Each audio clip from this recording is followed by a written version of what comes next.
Subscribe now and never miss an update. आज हम आप लोगों को बता रहे हैं 2022 का जो फर्स्ट सिटिंग एग्जाम में गणित के जो प्रश्न पूछा गया था ऑब्जेक्टिव का, उसका सोल्यूशन। ठीक है, तो देखिए हमारे पास पहला प्रश्न क्या दिया हुआ था एग्जाम में, y अक्ष पर सभी बिंदुओं का भुज होता है। तो इसके लिए आपको एक पॉइंट याद रखना पड़ेगा कि y अक्ष पर किसी बिंदु का निर्देशांक हमेशा 0y के रूप के होते हैं। किस रूप के? 0y के रूप के होते हैं। ठीक है ना, तो शुरुआत वाले को हम लोग इसको क्या बोलते हैं कि x का मान बोलते हैं, और दूसरा वाले को क्या बोलते हैं? y का मान बोलते हैं। तो इसमें यह भी याद रखिए आप कि x अक्ष को भुज भी कहते हैं और y अक्ष को कोटि। चलिए इसका नाम लिख देते हैं हम लोग, x के जगह पर भुज लिख दिए और y के जगह पर कोटि लिख दिए। तो हमसे प्रश्न में क्या पूछा जा रहा है? भुज पूछा जा रहा है। तो देखिए भुज की जगह पर क्या आया हुआ है? भुज के नीचे आइए तो क्या है? 0 है ना, तो 0 ढूंढिए आप। देखिए बी नंबर में 0 लिखा हुआ है, तो 0 हो गया आपका आंसर। ठीक है ना, 2 नंबर में आ जाइए, क्या लिखता है कि समांतर श्रेणी 0, 1/8, 1/4, 3/8 का सारवंतर होगा। सारवंतर निकालने के लिए हम लोग क्या करते हैं? दूसरा पद को पहला पद से घटा देते हैं। देखिए इसमें दूसरा पद कितना है? 1/8। ठीक है, 1/8 लिख लिया हमने। घटाने का लिए घटा का चिन्ह दे दो। पहला पद क्या है इसमें? 0। ठीक है, अब 1/8 में से 0 निकाल देंगे।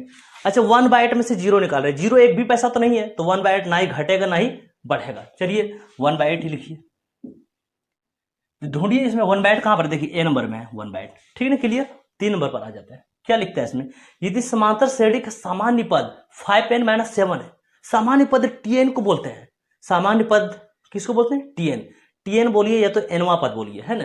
तो ये tn का मान दिया हुआ हमारे पास 5n-7। किसका मान दिया हुआ है? tn का। तो tn बराबर 5n-7। अब इसमें n का मान रखिए, n का मान 1 रखिए, 2 रखिए। हमें क्या लाना है? प्रथम पद, है ना। चलिए n का मान 1 लीजिए, n बराबर 1। तो t हो गया, जहां भी n होगा वहां 1 रखिए।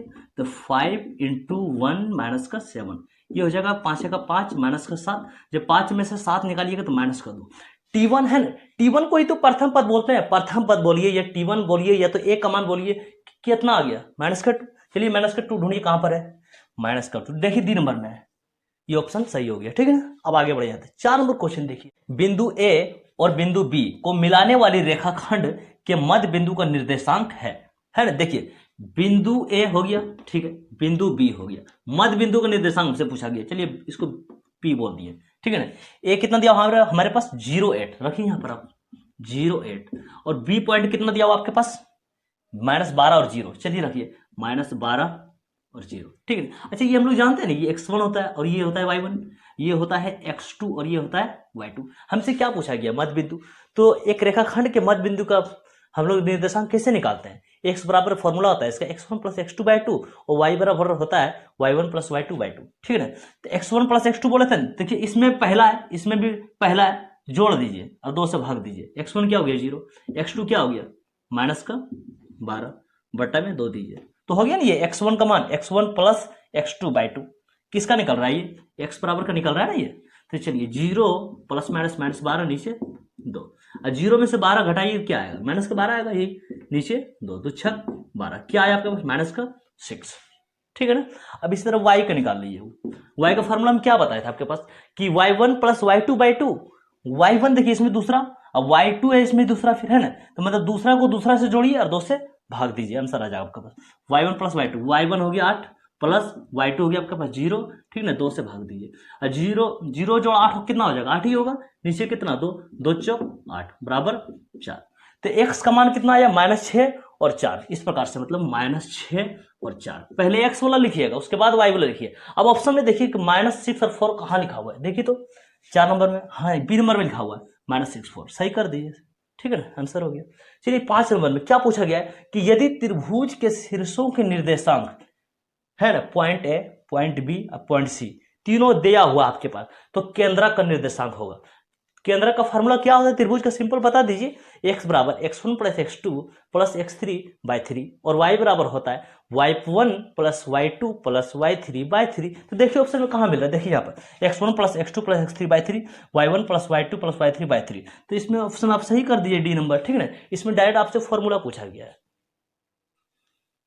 चलिए 6 नंबर क्वेश्चन देखिए, क्वेश्चन क्या दिया हुआ है कि यदि बिंदुएं पी क्यू आर, आपके पास 3 बिंदु दिया गया और ये भी बोला कि संरेख है, ये तीनों बिंदु है, तो आपको क्या करना है, के का मान निकालना है, ठीक है ना। तो इसके लिए आप क्या कीजिए, एक गोला बनाइए पहले, ठीक है ना।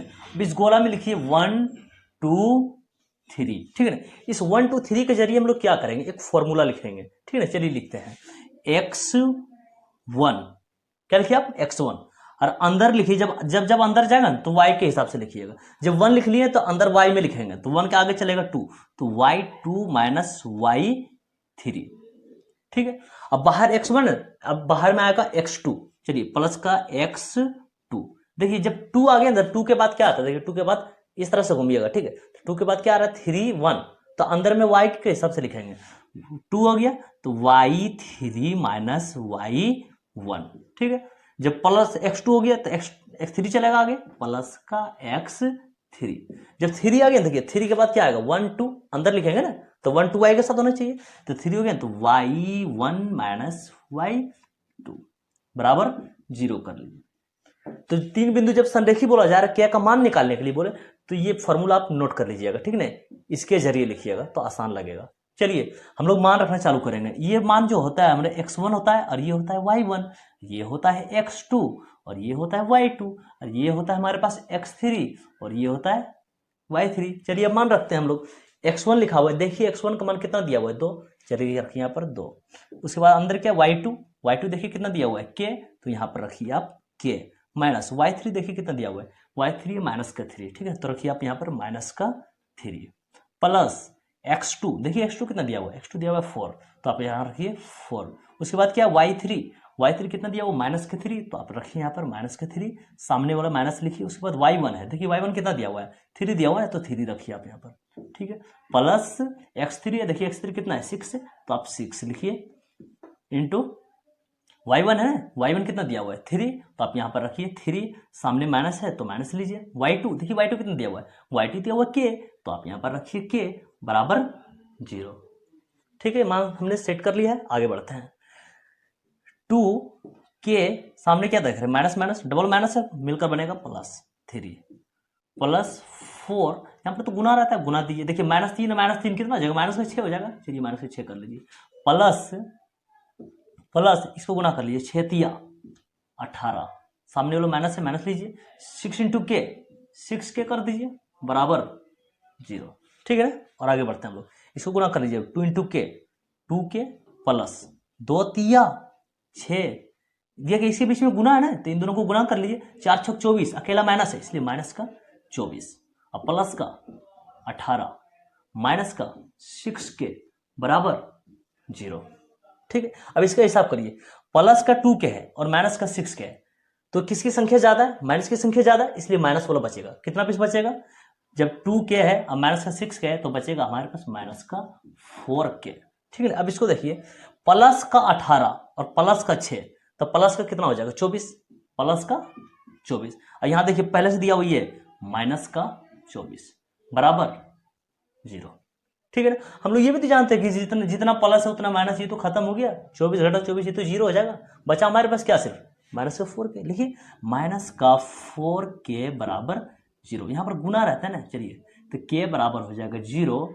गुना में ये 4 है ना, तो भाग में 4 कर दीजिए, और ये वाला माइनस जो है ना यहाँ पर आ जाता है मेन लाइन पर, तो k बराबर हो जाएगा आपके पास, जब 0 को किसी भी संख्या से भाग दीजिएगा तो होगा 0, तो k का मान कितना आ गया हमारे पास 0। देखिए कौन सा ऑप्शन में लिखा हुआ है 0, हाँ डी की जगह पर लिखा हुआ है 0, तो आप इसको सही कर दीजिए, ठीक है ना।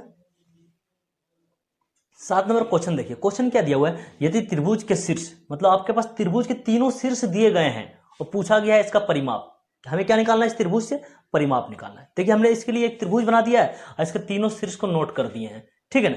तो इसमें हम लोग परिमाप कैसे निकालेंगे, ए बी की दूरी निकाल लेंगे, बी सी की दूरी निकाल लेंगे और सी ए की दूरी निकाल लेंगे, और तीनों दूरी को हम लोग क्या करेंगे, जोड़ लेंगे। एक बात और समझिए आप कि ए बी की दूरी जब निकालिएगा तो इसको आप ये भी तो बोल सकते हैं कि 2 बिंदुओं के बीच की दूरी, 2 बिंदु कौन सा, ए बी हो गया, इसमें 2 बिंदु कौन सा हो गया, बी सी, 2 बिंदुओं के बीच की दूरी, इसमें हो गया सी ए, 2 बिंदुओं के बीच की दूरी क्या हो गया, इसमें सी ए। चलिए ए बी की दूरी निकालते हैं, उसके बाद बी सी निकाल लेंगे, उसके बाद सी ए निकाल लेंगे, तीनों जोड़ देंगे, परिमाप हो जाएगा, ठीक है ना। चलिए निकालते हैं ए बी की दूरी, तो ए बी बराबर रूट अंडर, ठीक है ना। चलिए ए बी के पास चलते हैं, ये हो गया ए और बी, इसमें क्या कीजिएगा, पहला को पहला से घटाइए और दूसरा को दूसरा से घटाइएगा। चलिए इसमें पहला हो गया 0, इसमें भी पहला हो गया 0, तो 0 घटा 0 करते हैं यहाँ पर, जीरो घटा जीरो, इसका होल स्क्वायर कर लीजिए, अंदर प्लस होता है, ठीक है ना।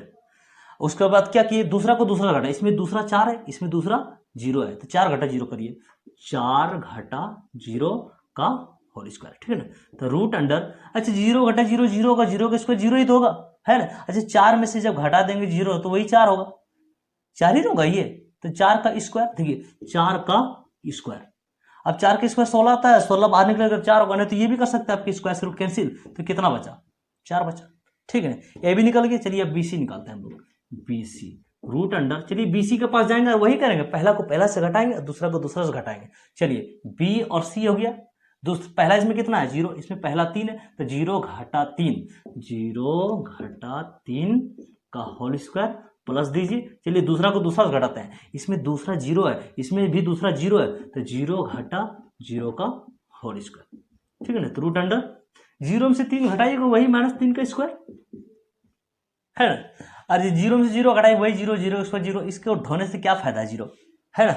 तो इसमें क्या हो जाएगा, ये माइनस के स्क्वायर प्लस 3 के स्क्वायर 9, और 9 बाहर निकलेगा कितना होगा 3, ठीक है। अब कौन सा बाकी रह गया हमारे पास, सी ए, चलिए सी ए निकाल लेते हैं, सी ए बराबर रूट अंडर, चलिए इसमें लीजिए, पहला को पहला से लीजिए, सी ए के पास चलिए, सी ए, इसमें पहला 3 है, इसमें पहला 0 है, तो 3 घटा 0 करिए, अब 3 घटा 0 का होल स्क्वायर प्लस, अब दूसरा को दूसरा से करिए, सी ए के पास चलिए, सी ए हो गया, दूसरा 0 घटा 4, मतलब पहले दूसरा इसमें 0 है और इसमें दूसरा 4 है, तो 0 घटा 4 होगा, 0 घटा 4 का होल स्क्वायर, ठीक है ना। तो बराबर रूट अंडर 3 में से जब 0 घटाइएगा 3 ही होगा, 3 का स्क्वायर प्लस 0 में से 4 घटाइएगा क्या होगा, -4 का स्क्वायर, ठीक है। तो रूट अंडर 3 का स्क्वायर 9 हो गया, प्लस माइनस का स्क्वायर ये प्लस होता है, 4 का स्क्वायर 16, तो बराबर कितना हो जाएगा, रूट अंडर 16 और 9 25, 25 का वर्गमूल कितना होता है 5। चलो हमने तीनों भुजा को निकाल लिया है, अब क्या करेंगे, तीनों को जोड़ेंगे, परिमाप का आंसर हो जाएगा, ठीक है। तो परिमाप बराबर आप लिखिए, परिमाप बराबर तीनों भुजा को जोड़िए, पहला कितना लाए थे 4, ठीक है 4, प्लस दूसरा कितना लाए थे 3, ठीक है 3, प्लस तीसरा कितना लाए थे 5, तीनों को जोड़ दिए, आंसर हो जाएगा 4 3 7 5 12। देखिए परिमाप कहीं लिखा हुआ 12, ए में 5 इकाई, बी में कितना 12 इकाई, चलिए इसको सही कर दीजिए, बी का आंसर सही हो गया आपके पास 12 इकाई, ठीक है ना। 8 नंबर क्वेश्चन देखिए, क्वेश्चन क्या दिया हुआ है कि बिंदुएं पी क्यू और आर से बने त्रिभुज का क्षेत्रफल है, ठीक है ना। तो हमने क्या किया, 3 बिंदु ले लिया हमने पी क्यू आर, इससे एक त्रिभुज बना लिया और इसके तीनों पॉइंट को भी हमने लिख दिया है, ठीक है ना। मतलब हमें त्रिभुज पी क्यू आर का क्षेत्रफल निकालने के लिए बोला है, चलिए फॉर्मूला इसका लिखते हैं, त्रिभुज पी क्यू आर का क्षेत्रफल बराबर त्रिभुज पी क्यू आर का क्षेत्रफल बराबर, देखिए इसका फॉर्मूला हम लोग कैसे लिखेंगे। सबसे पहले आप क्या कीजिए कि एक गोला बनाइए, ठीक है, इसमें लिखिए आप 1 2 3। देखिए फॉर्मूला लिखने का स्टेप को समझिए आप, सबसे पहले आप लिखिए 1/2, ठीक है ना। चलिए अब ब्रैकेट लीजिए, अब अंदर लिखिए x1, क्या लिखिए x1, जब 1 गया ना तो अब ब्रैकेट के अंदर जाएगा, जितना भी जाएगा ब्रैकेट के अंदर सब y में जाएगा, तो x1 हो गया, तो वो आगे चलेगा तो क्या चलेगा y2 - y3, देखिए 1 2 3, ठीक है ना। आज बाहर हमेशा x लेना है, जब x1 हो गया तो अब बाहर में कौन आएगा x2 आएगा, कौन आएगा x2, ठीक है ना। अब जब 2 हो गया x2, तो 2 के बाद क्या चलेगा, देखिए 3 1 अंदर जाएगा, ये 3 1, तो y के साथ जाएगा y3 - y1, ठीक है। यहाँ तक के लिए आगे बढ़ते हैं, जब बाहर x2 हुआ अब बाहर में क्या आएगा प्लस का x3, ठीक है ना। अब अंदर लिखेंगे, देखिए 3 के बाद क्या आता है, 3 के बाद क्या आता है, इस प्रकार से घूमते रहिएगा हमेशा। 3 के बाद क्या आएगा 1 2, अंदर लिखाएगा ना ये 1 2, किसके साथ y के साथ, तो लिखिए आप यहाँ पर y1 - y2, ठीक है ना, ब्रैकेट से बंद कर दीजिए। अब इसमें लिख लीजिए कि ये x1 का मान होता है और ये y1 का मान होता है, ये आपके पास x2 का मान होता है और ये वाला y2 का मान होता है, ये x3 का मान होता है और ये y3 का मान होता है। अब क्या करेंगे, मान को सेट कर लेते हैं, ठीक है। 1/2 ब्रैकेट लीजिए, x1 है, देखिए x1 का मान कितना है, x1 का मान 3 है, 3 ले लीजिए, ठीक है। y2 है, देखिए y2 कितना है, y2 दिया हुआ है 0, ठीक है, 0 ले लीजिए, माइनस y3, देखिए y3 कितना है 4 है, चलिए 4 ले लीजिए, ठीक है, प्लस प्लस लीजिए x2 का मान कितना दिया हुआ है 7, तो 7 लीजिए। y3 का मान कितना दिया हुआ है 4, तो 4 लीजिए। माइनस से माइनस लीजिए, y1 है ये, y1 का मान कितना दिया हुआ है 0, तो 0 लीजिए आप, ठीक है ना। प्लस से प्लस लीजिए। x3 है ना, देखिए x3 कितना दिया हुआ है, x3 दिया हुआ 8, तो आप 8 लीजिए, ठीक है ना। उसके बाद क्या है y1 कितना दिया हुआ है 0, तो 0 लीजिए, ठीक है ना। माइनस है माइनस लीजिए। y2 है, देखिए y2 0 है, तो आप 0 लीजिए, ठीक है ना। ब्रैकेट बंद कर दीजिए पूरा। क्लियर है? आप आगे बढ़ते हैं, ठीक है। 1/2 ब्रैकेट लीजिए, है ना। तो यहाँ पर तो क्या रहता है, गुना रहता है ये, तो 3 इंटू, अच्छा 0 में से 4 घटाते हैं, और 0 में 4 घटाइए जोड़िए तो घटे बढ़ेगा तो नहीं, यही माइनस का 4 बचेगा। लिखिए इसके साथ माइनस का 4 प्लस ये 7 लिखिए। यहाँ पर गुना होता है ना, तो गुना लीजिए। 4 में से 0 घटाइएगा तो क्या 0 घटे बढ़ेगा तो नहीं, 4 में से 0 घटाइएगा तो वही 4 बचेगा, ठीक है ना। प्लस 8 यहाँ पर गुना रहता है, गुना लीजिए। अब 0 में से 0 घटाइए, क्या 0 ही होगा, है ना। तो चलिए 0 लिख दीजिए, ब्रैकेट में बंद कीजिए। तो 1/2, ठीक है ना। इसके बीच में क्या दे, इन दोनों के बीच में क्या दे, गुना गुना कीजिए। 4 तिया 12, माइनस 7 में लीजिए, माइनस 12 प्लस है प्लस लीजिए। इन दोनों के बीच में गुना, इसको गुना करती है, 7 चौक 28 प्लस 8 गुना 0 क्या होगा ये 0, ठीक है। 1/2, ठीक है ना। अब इसमें क्या बचेगा हमारे पास, 28 में 0 जोड़ेंगे 28 होगा, 28 में से 12 निकालना पड़ेगा, निकालिए। 8 में से जब 2 निकालिएगा कितना बचेगा 6 बचेगा, और 2 में से 1 निकालिएगा तो 1 बचेगा। इसको कट लगाइए अब, 2 8 16 बराबर कितना आ गया, 8 आ गया। त्रिभुज PQR का क्षेत्रफल कितना आया, 8 वर्ग इकाई आ गया। देखिए ऑप्शन में कहीं लिखा हुआ 8 वर्ग इकाई, हाँ ऑप्शन नंबर डी में लिखा हुआ है 8 वर्ग इकाई, तो इसको आप सही कर दीजिए, ठीक है ना। 9 नंबर क्वेश्चन देखिए, क्वेश्चन क्या दिया हुआ है कि त्रिभुज के तीनों कोणों का योगफल होता है। तो हम लोग क्या जानते हैं कि जब त्रिभुज के तीनों कोणों को जोड़ा जाता है तो 180 डिग्री होता है। तो ऑप्शन में देखिए 180 डिग्री कहाँ लिखा हुआ है, बी नंबर पर ना। चलिए इसको सही कर दीजिए, ठीक है ना। अब 10 नंबर में आ जाइए, क्या बोल रहा है इसमें कि त्रिभुज PQR में PQ बराबर है PR के, है ना। तो आपको ये दिया हुआ है कि कोण Q 40 डिग्री, तो कोण P क्या होगा, ठीक है ना। ये बात क्या दिया हमारे पास कि PQ बराबर है PR के, यहाँ पर क्या दे रखा है, PQ बराबर है PR के। अच्छा P से P को खत्म कर सकते हैं, यहाँ पर क्या बचा Q बराबर R, है ना। तो देखिए तो कोण Q कितना दे रखा है 40 डिग्री, तो Q की जगह जब 40 डिग्री रखिएगा तो बराबर R हो गया, मतलब R भी 40 डिग्री। हम लोग क्या जानते हैं कि त्रिभुज में जो है टोटल 180 डिग्री होता है। चलिए त्रिभुज बनाइए, तो ये त्रिभुज हमने बना लिया, ठीक है ना, P Q और R, ठीक है। देखिए R कितना आया हमारे पास 40 डिग्री, चलिए R के लिए हो गया यहाँ पर ये 40 डिग्री, ठीक है। और कोण Q पहले से दिया हुआ है, कोण Q भी 40 डिग्री हो गया, ये भी हो गया 40 डिग्री, ठीक है ना। तो 40 40 80 तो हमको मिल चुका पूरा। अब P के लिए कितना बच गया,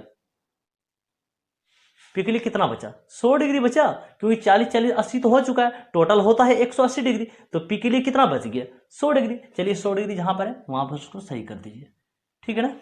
आगे बढ़ते हैं 11 नंबर में, निम्न में से कौन सी सबसे छोटी प्राकृत संख्या है। तो प्राकृत संख्या किसे कहते हैं ये जानना पड़ेगा। तो गिनती की लगातार सभी संख्या को प्राकृत संख्या कहते हैं। प्राकृत संख्या कहां से चालू होता है, 1 2 3 4 5 6, 1 से चालू होता है। तो सबसे छोटा कौन हो गया, 1 हो गया। देखिए 1 कहां पर है, C नंबर में। चलिए इसको आप सही कर दीजिए, ठीक है ना। 12 नंबर पर आ जाइए, निम्न में कौन सी परिमेय संख्या है। परिमेय संख्या हम लोग किसको बोलेंगे, जो संख्या रूट के अंदर है और वो बाहर पूरा पूरा निकल सकता है तो उसको हम लोग परिमेय संख्या बोलेंगे। अगर रूट से वो बाहर नहीं निकल सकता पूरा पूरा तो उसको अपरिमेय संख्या कहते हैं, ठीक है ना। देखिए रूट से बाहर पूरा पूरा कौन सा निकल रहा है, ये 3 बाहर निकलेगा नहीं निकलेगा, ये 2 बाहर निकलेगा नहीं निकलेगा, 5 बाहर निकलेगा नहीं निकलेगा, हाँ 25 बाहर निकलेगा, 25 का वर्गमूल 5 होता है। चलिए ये नंबर को आप सही कर दिए, आपसे परिमेय संख्या पूछा था, है ना। ये 25 निकल रहा था इसलिए 25 आपका सही आंसर हो गया।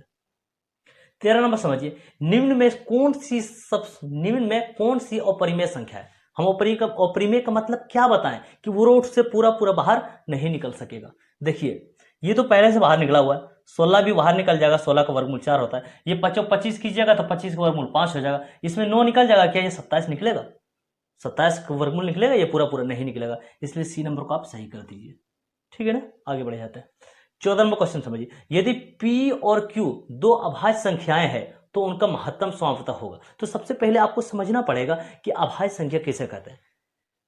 तो जो संख्या केवल एक और अपने आप से करता है उसको अभाज्य संख्या कहते हैं। अभाज्य संख्या कहां से चालू होता है, 2 से चालू होता है। इससे आगे जब जाएंगे तो 3 मिलेगा, अभाज्य संख्या चालू कहां से होता है? 2 से चालू होता है। इससे आगे जाएंगे तो 3 मिलेगा। देखिए 2 2 से ही कटेगा या तो 1 से कटेगा, 3 3 से कटेगा या 1 से कटेगा। हम शर्त इसमें क्या समझाएं कि वो संख्या जिसमें केवल एक और अपने आप से भाग लग जाता है उसको अभाज्य संख्या बोला गया है ना, कि इसमें बोला गया पी और क्यू दो अभाज्य संख्या। चलिए हमने नंबर के रूप में लिया 2 अभाज्य संख्या लगातार, इसका महत्तम बनाइए तो कितना आता है? 2 3 क्या लगाइएगा? 2 1 2, 3 में से 2 गया 1 है ना, इसको मोड़िएगा 2 उतारिएगा, ठीक है ना, 1 फिर लगाइए, 1 दूनी 2 कट लगाइए। तो यहाँ वाला आंसर कहा था नहीं, ये वाला 1 आया आंसर। कितना है?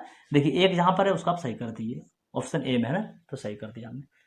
जितना भी लीजिएगा, अगर और आगे चलना है तो इससे आगे क्या मिलेगा? 3 का आगे 5 मिलेगा है ना, ये 3 5 को भी 3 5 को भी लेगा ना, आपका आंसर जो है एक ही आएगा। देखिए 3 से लेते हैं, 5 अंदर जाएगा, 3 1 3, 5 में से 3 गया 2, इसको मोड़िए, 3 उतारिए, ठीक है, 2 1 2, 3 में से 2 गया 1, इसको मोड़िएगा, फिर ये 2 उतारिएगा है, फिर ये 1 दूनी 2। देखिए हमेशा आंसर जो आपके पास एक ही आएगा। 2 अभाज्य संख्याओं का महत्तम समावर्तक हमेशा एक ही होता है, ठीक है ना, हमने ये साबित कर दिया, 2 क्वेश्चन हमने बना दिया इस पर। आगे बढ़ते हैं, क्वेश्चन नंबर 15। क्वेश्चन नंबर 15 में क्या दिया है? 0.13। अब देख रहे ये लाइन पूरा पर लगा हुआ है, तो यहाँ 13 देखिए कहां पर लगा हुआ, ये 13 के नीचे देखिए आप क्या कि ये लाइन 2 पर लगा हुआ है, तो नीचे 2 गुना होना चाहिए। 13 के ऊपर क्या देख रहे हैं कि ये लाइनिंग जो है, ये लाइनिंग 3 पर भी लगा हुआ है और 1 पर भी लगा हुआ है। जब 2 पर लगा हुआ है मतलब तो नीचे 2 9 होना चाहिए। देखिए 13 और नीचे दोनों कहाँ है? यहाँ पर है, इसको सही कर दीजिए। ये ट्रिक है, ठीक है ना। अगर ये 3 पर ही होता, सिर्फ ये लाइनिंग जो आपके पास 3 पर ही होता, तो नीचे हम लोग 1 9 ढूंढते, ठीक है। लेकिन हमारे पास क्या है कि दोनों पर है, दोनों अंक पर है, इसलिए 2 9 नीचे कहाँ है, वो वाला सही हो गया। और ये 13 होना चाहिए इसके पास, ठीक है। क्लियर। क्वेश्चन नंबर 16 समझिए क्या लिखा हुआ क्वेश्चन। 18 तथा 72 का महत्तम समावर्तक है। चलिए महत्तम समावर्तक निकालता है 18 72 का। 18 72 कितना बार में लिखेगा? कितना बार में लगेगा? ये 4 बार में लगेगा। 18 चौक 72 होता है। हम लोग क्या जानते हैं, यहाँ वाला महत्तम का आंसर होता है ना, तो 18 आंसर आया। कितना है?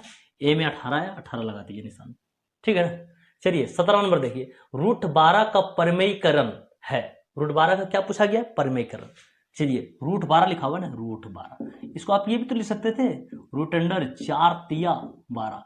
4 ये बाहर निकलेगा, 4 का वर्गमूल 2, लेकिन ये 3 बाहर नहीं निकल सकेगा, इसलिए √12 का परमेयीकरण जो रूट वाला है वही आंसर होता है। कितना आया इसमें? रूट वाला √3 है। देखिए √3 कहां पर? ए नंबर में, तो इसको आप सही कर दीजिए, ठीक है, आंसर हो गया। 18 नंबर समझिए क्या लिखा हुआ है, यदि P एक धनात्मक पूर्णांक है। क्या बोला? P एक धनात्मक पूर्णांक है, धनात्मक यानी प्लस, तो धनात्मक सम पूर्णांक का रूप होगा। सम का मतलब क्या होता है? जोड़ा।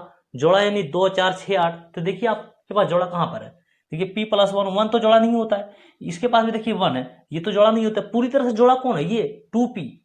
सम संख्या 2 से चालू होता है ना, सम की बात किया है इसलिए 2P। देखिए इसके पास 1 नहीं है, अगर 1 होगा तो ये भी आंसर नहीं होगा। इसके पास 1 है इसलिए ये आंसर नहीं होगा। ये अकेला बेचारा यानी 1 ही है, ये भी आंसर नहीं होगा। इसके पास भी 1 है तो ये भी आंसर नहीं होगा। जोड़ा वाला संख्या कौन सा हमको देखने मिल रहा है? ये वाला मिल रहा है, ए नंबर में 2P लिखा हुआ है। चलिए इसको सही कर दीजिए आप, ठीक है ना। 19 नंबर देखिए आप, निम्न में किसका दशमलव प्रसार शांत है? दशमलव प्रसार शांत है, ठीक है ना। शांत का मतलब क्या हुआ? जब 81 से इस 17 में भाग दीजिएगा तो पूरा पूरा अगर कट जाता तो शांत है, ठीक है ना, अगर नहीं करता है तो वो अशांत है। तो सिंपल समझिए, आपकी 81 को तोड़िएगा तो ऐसे 9 9 81। अब अनुमान लगाइए कि 9 से जब इस 17 में भाग दे देंगे, क्या ये पूरा पूरा कटेगा? कभी नहीं कटेगा, ये तो अशांत हो गया। चलिए आगे बढ़ते हैं, इसको समझिए। तो 45 को अगर इसको करते हैं, मान लो 15 तिया 45, 15 तिया 45, ये तो 9 5 45 ऐसे भी कर सकते हैं, ये तो 9 5 45। हम लोग क्या जानते हैं कि 5 से जब किसी संख्या में भाग दे देंगे, 5 से जब ऊपर वाला भाग देंगे 13 में, तो ये तो शांत हो जाएगा। लेकिन 9 आकर क्या कर दिया? इसको अशांत कर दिया। हमको आंसर अभी भी नहीं मिला है। अब चलिए इसके पास जैसे आते हैं हम लोग, ऊपर नीचे वाला तोड़ते हैं। 80 को तोड़िए तो 80 8 समझिए, इसको 2 को तोड़िए, 2 दूनी 4, 4 दूनी 8। हम लोग क्या जानते हैं? हाँ 2 से ये शांत हो जाएगा। 2 से जब 19 में भाग देंगे तो पूरा पूरा दशमलव के रूप में कट जाएगा कहीं ना कहीं, है ना, हर 2 से कट जाएगा। तो ये वाला संख्या क्या देख रहे हैं? 19/80 जो है शांत है। 19/80 जो है शांत है। शांत करने के लिए हम लोगों के पास गुणनफल किसका होना चाहिए? 2 और 5 का गुणनफल होना चाहिए हमेशा। 2 चाहे जितना मिल जाए, 5 चाहे आपके पास जितना मिल जाए, ठीक है ना, तो उससे क्या होगा? शांत हो जाएगा। चलिए इसे आगे समझिए, निम्न में किसका दशमलव प्रसार अशांत होगा? यहाँ अशांत की बात क्या है? अच्छा 4 है तो इससे क्या मिलेगा? ये 2 दूनी 4, 4 है ना, 4 समझिए यहाँ पर कि 4 ले लिए, इसको तोड़ लिए, 2 दूनी 4, 2 से शांत हो जाता है, 2 से शांत हो जाता है, लेकिन हमसे क्या पूछा गया, अशांत पूछा गया। 80 है ना, 80 मतलब 8 को तोड़िए ना, 2 दूनी 4, 4 दूनी 8, हम लोग क्या जाते हैं, 2 से शांत हो जाता है, 2 से शांत हो जाता है, 2 से शांत हो जाता है। सिंपल याद रखिए कि 2 से शांत हो जाता है, 5 से शांत हो जाता है। अगर 2 5 का गुणनफल है तो वो तब भी वो शांत हो जाएगा, ठीक है ना। 121 को तोड़िएगा तो किससे टूटेगा, 11 गुना 11 121 होता है। 11 से जब इस 13 में भाग देंगे तो क्या हो जाएगा, ये अशांत हो जाएगा। भाग लगेगा ये पूरा पूरा नहीं लगेगा, लगा कर देखिएगा नहीं लगेगा। ये 4 को तोड़िए, 400 है ना, हम 4 को तोड़िए तो 2 दूनी 4। जानते हैं कि 2 से ये 14 में भाग लगाएंगे तो शांत हो जाएगा, पूरा पूरा कट जाएगा। लेकिन जब 11 से 13 में भाग लगाइए, क्या ये पूरा पूरा कटेगा, नहीं कटेगा, इसलिए ये अशांत हो जाएगा। चलिए सी नंबर को सही कर दीजिए, ठीक है ना, क्लियर। क्वेश्चन नंबर 21 देखिए क्या दिया हुआ है, यदि किसी वृत्त की परिधि और क्षेत्रफल का परिमाण समान हो तो वृत्त का व्यास होगा। वृत्त का व्यास निकालने के लिए बोला, क्या दिया हमारे पास, वृत्त की परिधि। तो वृत्त का परिधि का फॉर्मूला क्या होता है, 2 पाई आर। क्या होता है, 2 पाई आर। और क्या बोला है, वृत्त की परिधि और क्षेत्रफल का परिमाण समान हो, मतलब क्षेत्रफल वृत्त के परिधि के बराबर है, ठीक है ना। चलिए वृत्त का परिधि तो हमने लिख लिया, बराबर लगा देते हैं। क्षेत्रफल क्या होता है, वृत्त का क्षेत्रफल का फॉर्मूला पाई आर स्क्वायर, तो यहां पर लिखिए आप पाई आर स्क्वायर। चलिए पाई से पाई को खत्म कीजिए, ठीक है ना। आर स्क्वायर है इसके पास, तो 2r, ये आर स्क्वायर बनता है कैसे, आर इंटू आर से ही तो बनता है, तो एक आर आप खत्म कर सकते हैं। तो त्रिज्या इसमें कितना आया, मतलब आर कितना आया आपके पास, 2 आया। आर क्या होता है, त्रिज्या होता है, और त्रिज्या को डबल करते हैं तो क्या मिलता है, हमें व्यास मिलता है। चलिए आपको व्यास निकालना है ना, तो व्यास बराबर क्या होता है, व्यास बराबर तो 2 त्रिज्या, मतलब 2 गुना त्रिज्या, 2 गुना त्रिज्या, ठीक है। तो 2 गुना त्रिज्या, त्रिज्या आर को बोलते हैं, आर कितना निकाले हम लोग, 2 निकाले। चलिए यहाँ पर 2 रखिए, तो 2 दूनी 4, हमें व्यास कितना मिला, 4। देखिए 4 कहीं लिखा हुआ है इसमें, हाँ डी नंबर पे लिखा हुआ है 4 इकाई। चलिए इसको सही कर दीजिए, 4 इकाई, ठीक है ना, आंसर मिल गया हमें। अब 22 नंबर देखिए क्या बोला इसमें, 3 सेंटीमीटर त्रिज्या वाले गोले का आयतन होगा। गोला का आयतन पूछा गया है, चलिए फॉर्मूला इसका लिखते हैं। गोला का आयतन बराबर, गोला का आयतन बराबर फॉर्मूला होता है 4/3 पाई आर क्यूब। इस क्वेश्चन को बनाने के लिए फॉर्मूला याद होना चाहिए, ठीक है ना। तो 4/3, ऑप्शन पर ये आप ध्यान रखिए, क्या ऑप्शन में पाई पाई रखा हुआ है, हाँ देख पा रहे हैं हम लोग कि पाई पाई पाई रखा हुआ है, तो हम लोग पाई का मान यहाँ क्यों रखेंगे, पाई को पाई रख लेते हैं, ठीक है ना। पाई को पाई रहने दिए। आर की पावर 3 है ना, चलो आर यानी त्रिज्या दे रखा है, त्रिज्या को ही तो आर बोलते हैं, मतलब त्रिज्या कितना दिया हुआ है, 3 सेंटीमीटर, मतलब आर हमारे पास कितना है, 3 सेंटीमीटर। तो आर की जगह हम लोग कितना लगा देंगे, आर के पावर 3 है तो 3 के पावर 3 लगा देंगे, ठीक है ना। तो 4/3 पाई, 3 के पावर 3 का मतलब क्या आता है, 3 3 पीस लिखना पड़ेगा, 3 गुना 3 गुना 3। चलिए ऊपर नीचे ये 1 1 पीस कट लगाइए, ठीक है ना। अब गुना कर लीजिए जो बचा हुआ है, 3 तिया 9, 9 चौक 36, और साथ में क्या है, पाई। आयतन, गोलक आयतन क्या है हमारे पास आया, 36 पाई सेंटीमीटर क्यूब। आपके पास ये 3 सेंटीमीटर है, सेंटीमीटर चला, तो ये पास आप लगा दीजिएगा सेंटीमीटर क्यूब, क्योंकि आयतन का यूनिट जो है, आयतन को मापा जाता है घन इकाई में, है ना, मतलब पावर 3 लगाया जाता है इसमें। चलिए 36 पाई सेंटीमीटर क्यूब आपके पास कहाँ लिखा हुआ है, बी नंबर में। चलिए सही कीजिए, 36 पाई हो गया आंसर। 23 नंबर क्वेश्चन देखिए, क्वेश्चन क्या दिया हुआ है, एक वृत्त की परिधि 10 पाई सेंटीमीटर है तो इसका क्षेत्रफल होगा, ठीक है ना। वृत्त की परिधि कितना दिया हुआ है, 10 पाई सेंटीमीटर। तो वृत्त का परिधि फार्मूला क्या होता है, ये लिखिए आप, वृत्त का परिधि बराबर होता है 2 पाई आर। क्या होता है, बराबर 2 पाई आर, ठीक है ना। परिधि दिया हुआ ना, कितना दिया हुआ, 10 पाई, तो परिधि के सामने परिधि का मान रखिए 10 पाई, बराबर में इधर क्या है, 2 पाई आर। चलिए पाई से पाई खत्म कीजिए, इस 2 से इसको काटिए, 2 पंचे 10, तो आर कितना आया आपके पास, 5 आया। तो आर बराबर आपके पास आया 5 सेंटीमीटर। लेकिन आपसे क्या पूछा गया, इसका क्षेत्रफल होगा, किसका, वृत्त का। तो वृत्त का क्षेत्रफल का फॉर्मूला हम लोग क्या जानते हैं, वृत्त का क्षेत्रफल बराबर, वृत्त का क्षेत्रफल बराबर क्या होता है फॉर्मूला, पाई आर स्क्वायर। और एक बात ये भी ध्यान रखिए, क्या ऑप्शन में पाई पाई रखा हुआ है, हाँ रखा हुआ है, तो पाई का मान आप नहीं रखिएगा, पाई को पाई रहने दीजिए, ठीक है ना। चलिए पाई को पाई रहने दीजिए, आर हमने निकाल लिया कितना, 5। चलिए यहाँ पर 5 का स्क्वायर कर लीजिए, तो 5 का स्क्वायर कितना होगा, 25 होगा। 25 गुना पाई क्या हो जाएगा, 25 पाई, है ना। क्षेत्रफल है, सेंटीमीटर दिया हुआ है ना, हर जगह सेंटीमीटर सेंटीमीटर सेंटीमीटर, तो आप यहाँ सेंटीमीटर लगा दीजिए स्क्वायर, क्योंकि क्षेत्रफल जो स्क्वायर में होता है, ठीक है ना। तो 25 पाई सेंटीमीटर स्क्वायर कहाँ पर है, देखिए आप, ऑप्शन सी में लिखा हुआ देखिए 25 पाई सेंटीमीटर स्क्वायर, तो इसको आप सही कर दीजिए। चलिए 24 नंबर आप पढ़िए, क्या लिखा हुआ, एक घनाभ की लंबाई चौड़ाई तथा ऊंचाई क्रमशः 8, 6, 5 हो तो इसके विकर्ण की लंबाई होगा। तो घनाभ का विकर्ण का फॉर्मूला लिखना पड़ेगा। चलिए लिखते हैं, घनाभ का विकर्ण का फॉर्मूला होता है घनाभ का विकर्ण बराबर होता है रूट अंडर लंबाई का स्क्वायर जोड़ चौड़ाई का स्क्वायर जोड़ ऊंचाई का स्क्वायर। ठीक है ना, हमने शॉर्टकट दे दिया है, एल से लंबाई होता है, बी से चौड़ाई होता है, एस से ऊंचाई होता है। चलिए हम लोग मान लिखना इसका चालू कर लेते हैं। एल कितना दिया हुआ, मतलब लंबाई कितना दिया हुआ, लंबाई है, ये लंबाई है, ये चौड़ाई है और ये ऊंचाई है। तो लंबाई कितना हो गया 8, तो 8 का स्क्वायर कर दिए। ठीक है ना, प्लस है, प्लस ले लिए, बी स्क्वायर, बी का मान कितना है, बी मतलब चौड़ाई, चौड़ाई कितना, चौड़ाई ये दिया हुआ है, लंबाई के बाद चौड़ाई आता है, ये वाला चौड़ाई, चौड़ाई कितना 6, तो 6 का स्क्वायर कर दीजिए, प्लस ऊंचाई, ऊंचाई ये लास्ट वाला कितना 5, तो 5 का स्क्वायर कर दीजिए। चलिए 8 का स्क्वायर कितना हो जाएगा 8 64, और 6 का स्क्वायर कितना हो जाएगा 6 चौक 36, और 5 का स्क्वायर कितना हो जाएगा 5 चौक 25। चलिए सभी को जोड़िए, तो 4 और 6 10, 10 5 15, 15 का 5 बचा 1, 6 3 9, 9 2 11 और 1 12। रूट अंडर 125 आया, 125 में से कुछ हिस्सा बाहर निकलेगा, 125 को ऐसे लिख सकते हैं हम लोग, रूट अंडर 25 पंचे 125, 25 का वर्गमूल होता है ये, 25 पूरा पूरा बाहर निकल जाएगा, कितना होगा 5, ये अकेला 5 बाहर निकल सकेगा नहीं, तो कितना आया 5√5। तो घनाभ का विकर्ण हमारे पास कितना आया 5√5। सेंटीमीटर लगा हुआ इसके पास, सेंटीमीटर हर जगह है, तो इसमें आप सेंटीमीटर दे दीजिए। अब घनाभ का विकर्ण का आंसर आ गया आपके पास 5√5 सेंटीमीटर। देखिए 5√5 कहाँ लिखा हुआ, हाँ ए नंबर में लिखा हुआ है 5√5, तो इसको आप सही कर दीजिए। क्लियर, अब आगे बढ़ते हैं। जो 25 नंबर देखिए, 4 सेंटीमीटर त्रिज्या वाले अर्धवृत्त का क्षेत्रफल होगा।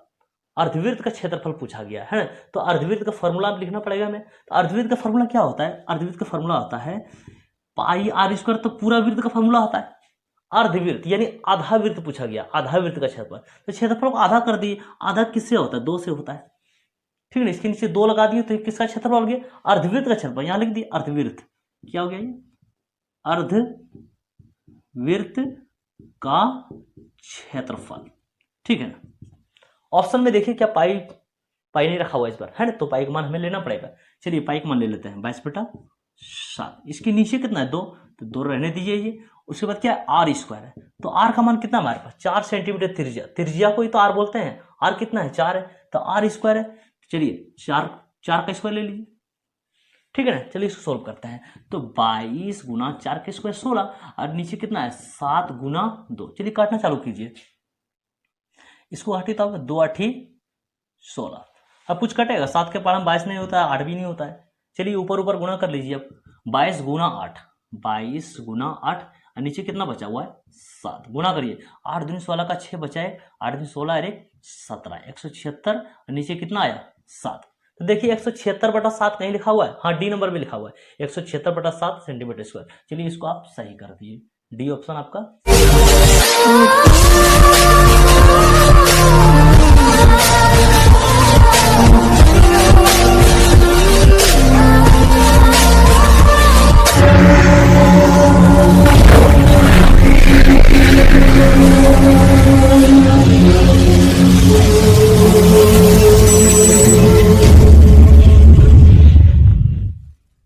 Subscribe now. Never miss an update. चलिए आज से क्वेश्चन नंबर 26 से बताना चालू करते हैं। क्वेश्चन नंबर 25 तक तो बता ही चुके हैं, है ना। तो देखिए क्वेश्चन नंबर 26 क्या दिया हुआ है, निम्न में से कौन सी एक घटना की प्रायिकता नहीं हो सकती है। तो सिंपल समझ जाइए कि कौन सी प्रायिकता नहीं हो सकता है। ठीक है ना, तो प्रायिकता हमेशा 0 से लेकर 1 तक होता है। कहां से 0 से लेकर 1 तक होता है। ठीक है, अगर 0 से आप पीछे जाते हैं तो प्रायिकता नहीं होगा, वो किसी घटना की प्रायिकता नहीं होगा। 0 से पीछे का मतलब क्या होता है -1 -2 -3 -4, तो माइनस में जितना भी आएगा ना आपके पास, तो वो किसी घटना की प्रायिकता नहीं होगा। अगर आप 1 से आगे लेकर जाते हैं, 1 से आगे का मतलब क्या 1.1 1.2 1.3, है ना, या तो 2 3 4 5 6 कुछ भी होगा इसमें। 1 से आगे जैसे ही निकला तो वो किसी घटना की प्रायिकता नहीं होगा। ना ही 0 से पीछे जाना चाहिए और ना ही 1 से आगे होना चाहिए। तो देखिए आप कि 1 से पीछे कौन सा है, ये तो 1 आ जाए तो आंसर हो जाएगा। ठीक है ना, तो ए नंबर में लिखा हुआ 25%। इस 25% का मतलब क्या होता है 25%। ठीक है, 25% जब परसेंटेज यहां से हटाइएगा तो 25, अब परसेंटेज हटाइएगा तो नीचे कितना लगेगा 100 लगेगा। चलिए काटिए, 25 का 25, 25 चौक 100, क्या आ गया यहाँ पर 1/4। जब इस एक को 4 से भाग दीजिएगा तो ये 1 से नीचे आएगा। देखिए 1 को 4 से भाग देते हैं, 1 को 4 से भाग देते हैं। चलिए लग तो नहीं रहा ये, तो यहां पर आपको 0 लेना पड़ेगा, तो यहां पर लेना पड़ेगा 0 पॉइंट, चलिए लगाइए 4 दूनी 8, 10 में 60 गया। तो देखिए शुरुआत में 0 आ गया, 1 तो नहीं आया। अगर 1 आता तो क्या होता, 1.2 मतलब 1 से आगे निकल जाता, प्रैक्टा नहीं होता किसी का। लेकिन ये तो प्रैक्टा है क्योंकि ये 1 के नीचे है, ये प्रैक्टा है। हमसे पूछा कि प्रैक्टा नहीं हो सकती है, ठीक है ना। तो इसमें सिंपल पकड़िए कौन सा है जो प्रैक्टा नहीं हो सकती है इसमें। सिंपल देखिए तो, हाँ 3/2 को अब जब भाग लगाइएगा तो आएगा 1.5। देखिए 1 से आगे निकल गया, तो ये जो है डी नंबर वाला, ये 3/2 किसी घटना की प्रायिकता नहीं हो सकती है। अगला क्वेश्चन क्या पूछा है कि प्रायिकता का न्यूनतम मान होता है। तो प्रायिकता का न्यूनतम मान हमेशा 0 होता है और अधिकतम मान 1 होता है। अगर आपसे पूछा जाता है प्रायिकता का संभव मान जो है 1 होता है, असंभव मान 0 होता है। तो आपसे न्यूनतम पूछा है तो न्यूनतम का जवाब दीजिए 0, ए नंबर में लिखा हुआ है ना, तो सही कर दीजिए। ठीक है, ठीक है, आगे बढ़ते हैं। अगला क्वेश्चन क्या है कि एक पासे को फेंका गया, एक विषम संख्या आने की प्रायिकता होगा। ठीक है ना, एक पासा फेंका जा रहा है। हम लोग क्या जानते हैं कि एक पासा पर जो है 6 नंबर अंकित होता है। कितना नंबर? 6। देखिए 1 2 3 4 5 6, एक पासा पर 6 नंबर होता है। ठीक है ना, लूडो का जो छक्का रहता है उस पर 6 नंबर अंकित रहता है ना, वही पासा होता है। क्या बोल रहे, एक पासे को फेंका गया, एक विषम संख्या आने की प्रायिकता होगी। ठीक है ना, तो कुल संभावना कितना है? कुल 6 है। ठीक है, कुल वाला हमेशा प्रायिकता में नीचे रखा था, तो नीचे रख लिए हम लोग 6। क्या बोल रहे, एक विषम संख्या आने की प्रायिकता। विषम संख्या कितना बार आया? विषम संख्या देखिए, एक 1 है और एक 3 है और एक 5 है। के बार आया? 1 बार, 2 बार, 3 बार। तो ऊपर आप 3 लिखिए। अब इसका हिसाब कीजिए, 3 1 3, 3 दूनी 6, कितना आया? 1/2। ढूंढिए ऑप्शन में कहां पर 1/2 है, देखिए तो 1/2 सी नंबर में। चलिए सी नंबर को सही कर देते हैं। ठीक है ना, अगला देखिए क्या लिखा हुआ है 29 नंबर में, यदि एक मैच जीतने की प्रायिकता 0.7 है तो इसके हारने की प्रायिकता होगी। एक मैच जीतने की प्रायिकता कितना है? 0.7। हारने की प्रायिकता क्या है? देखिए एक मैच हो गया है ना, एक मैच जीतने की प्रायिकता क्या दिया हुआ है? 0.7। जीतने की प्रायिकता दे रखा है ये 0.7। एक मैच है ना, जीतने की प्रायिकता क्या है? 0.7। तो हारने की प्रायिकता क्या होगी? चलिए इसको माइनस कीजिए आप, 1.0 कर लीजिए, माइनस लगाइए, इसको माइनस कीजिए। 10 में से 7 निकाल देंगे 3, पैसा तो ये दिया था 1 है ना, तो 0 में से 0 गया, ये 0.3। हारने की प्रायिकता क्या होगा? 0.3। 0.3 को आप इस रूप में भी लिख सकते हैं कि 3 दे दिए, 0.1 अंक बाद है, जब 0.1 यहां से खत्म करेंगे तो नीचे क्या पड़ेगा? 10 पड़ेगा है ना, 0.1 अंक बाद नीचे 10 पड़ेगा। 3/10 है ऑप्शन में, देखिए तो हाँ 3/10 है। चलिए इसको आप सही कर दीजिए। ठीक है ना, कंप्लीट। अगला क्वेश्चन देखिए, क्वेश्चन क्या लिखा हुआ अगला में 30 नंबर में, अच्छी प्रकार से फेंटी गई एक ताश की गड्डी में से एक पत्ता यादृच्छिक से निकाला जाता है तो इसके काला रंग का बादशाह होने की प्रायिकता है। तो सिंपल आप समझ जाइए कि काला रंग का बादशाह कितना होता है एक ताश में। एक ताश की गड्डी में काला रंग का बादशाह कितना होता है? 2 काला रंग का बादशाह होता है और 2 लाल रंग का बादशाह होता है। ठीक है, तो ताश की गड्डी जो होता है टोटल कितना कार्ड होता है? 52। और टोटल हम लोग इस प्रायिकता में हमेशा नीचे लगाते हैं। क्या बताएं, लाल बादशाह पूछे या काला बादशाह पूछे? 2 होता है ना। चलिए 2 ऊपर लगाइए, चलिए इसको काटिए, 2 का आधा 1 और 52 का आधा 26, तो कितना आ गया? 1/26। देखिए 1/26 ऑप्शन में कहां पर है? 1/26 सी नंबर में। चलिए इसको सही कर दीजिए। ठीक है ना, अगला क्वेश्चन देखिए, 64 के अभाज्य गुणनखंड में 2 का घातांक है। चलिए 64 को तोड़िए, 64 को 2 से, 64 का आधा 32 हो जाएगा, 2 से 32 का आधा कितना हो जाएगा? 16 हो जाएगा, 2 से 8 का आधा कितना हो जाएगा? 16 का आधा कितना हो जाएगा? 8 हो जाएगा, 2 चौक फिर 8 हो जाएगा, ये 2 दूनी 4। क्वेश्चन क्या पूछा? 64 के अभाज्य गुणनखंड में 2 का घातांक कितना है? मतलब 2 कितना बार आया जब आप 64 को तोड़ते हैं? तो 1 2 3 4 5 6, कितना बार आया? 2 6 बार आया, मतलब ये 2 का पावर 6, घात इसी को तो बोलते हैं। ये यहाँ पर तो पावर कितना आ गया? 6। चलिए 6 कहां पर है? सी नंबर में, इसको सही कर दीजिए आप। अगला क्वेश्चन देखिए, महत्तम समावर्तक गुना लघुत्तम समावर्तक बराबर है। हम लोग क्या सीखें कि 2 संख्याओं का गुणनफल बराबर HCF इंटू एलसीएम।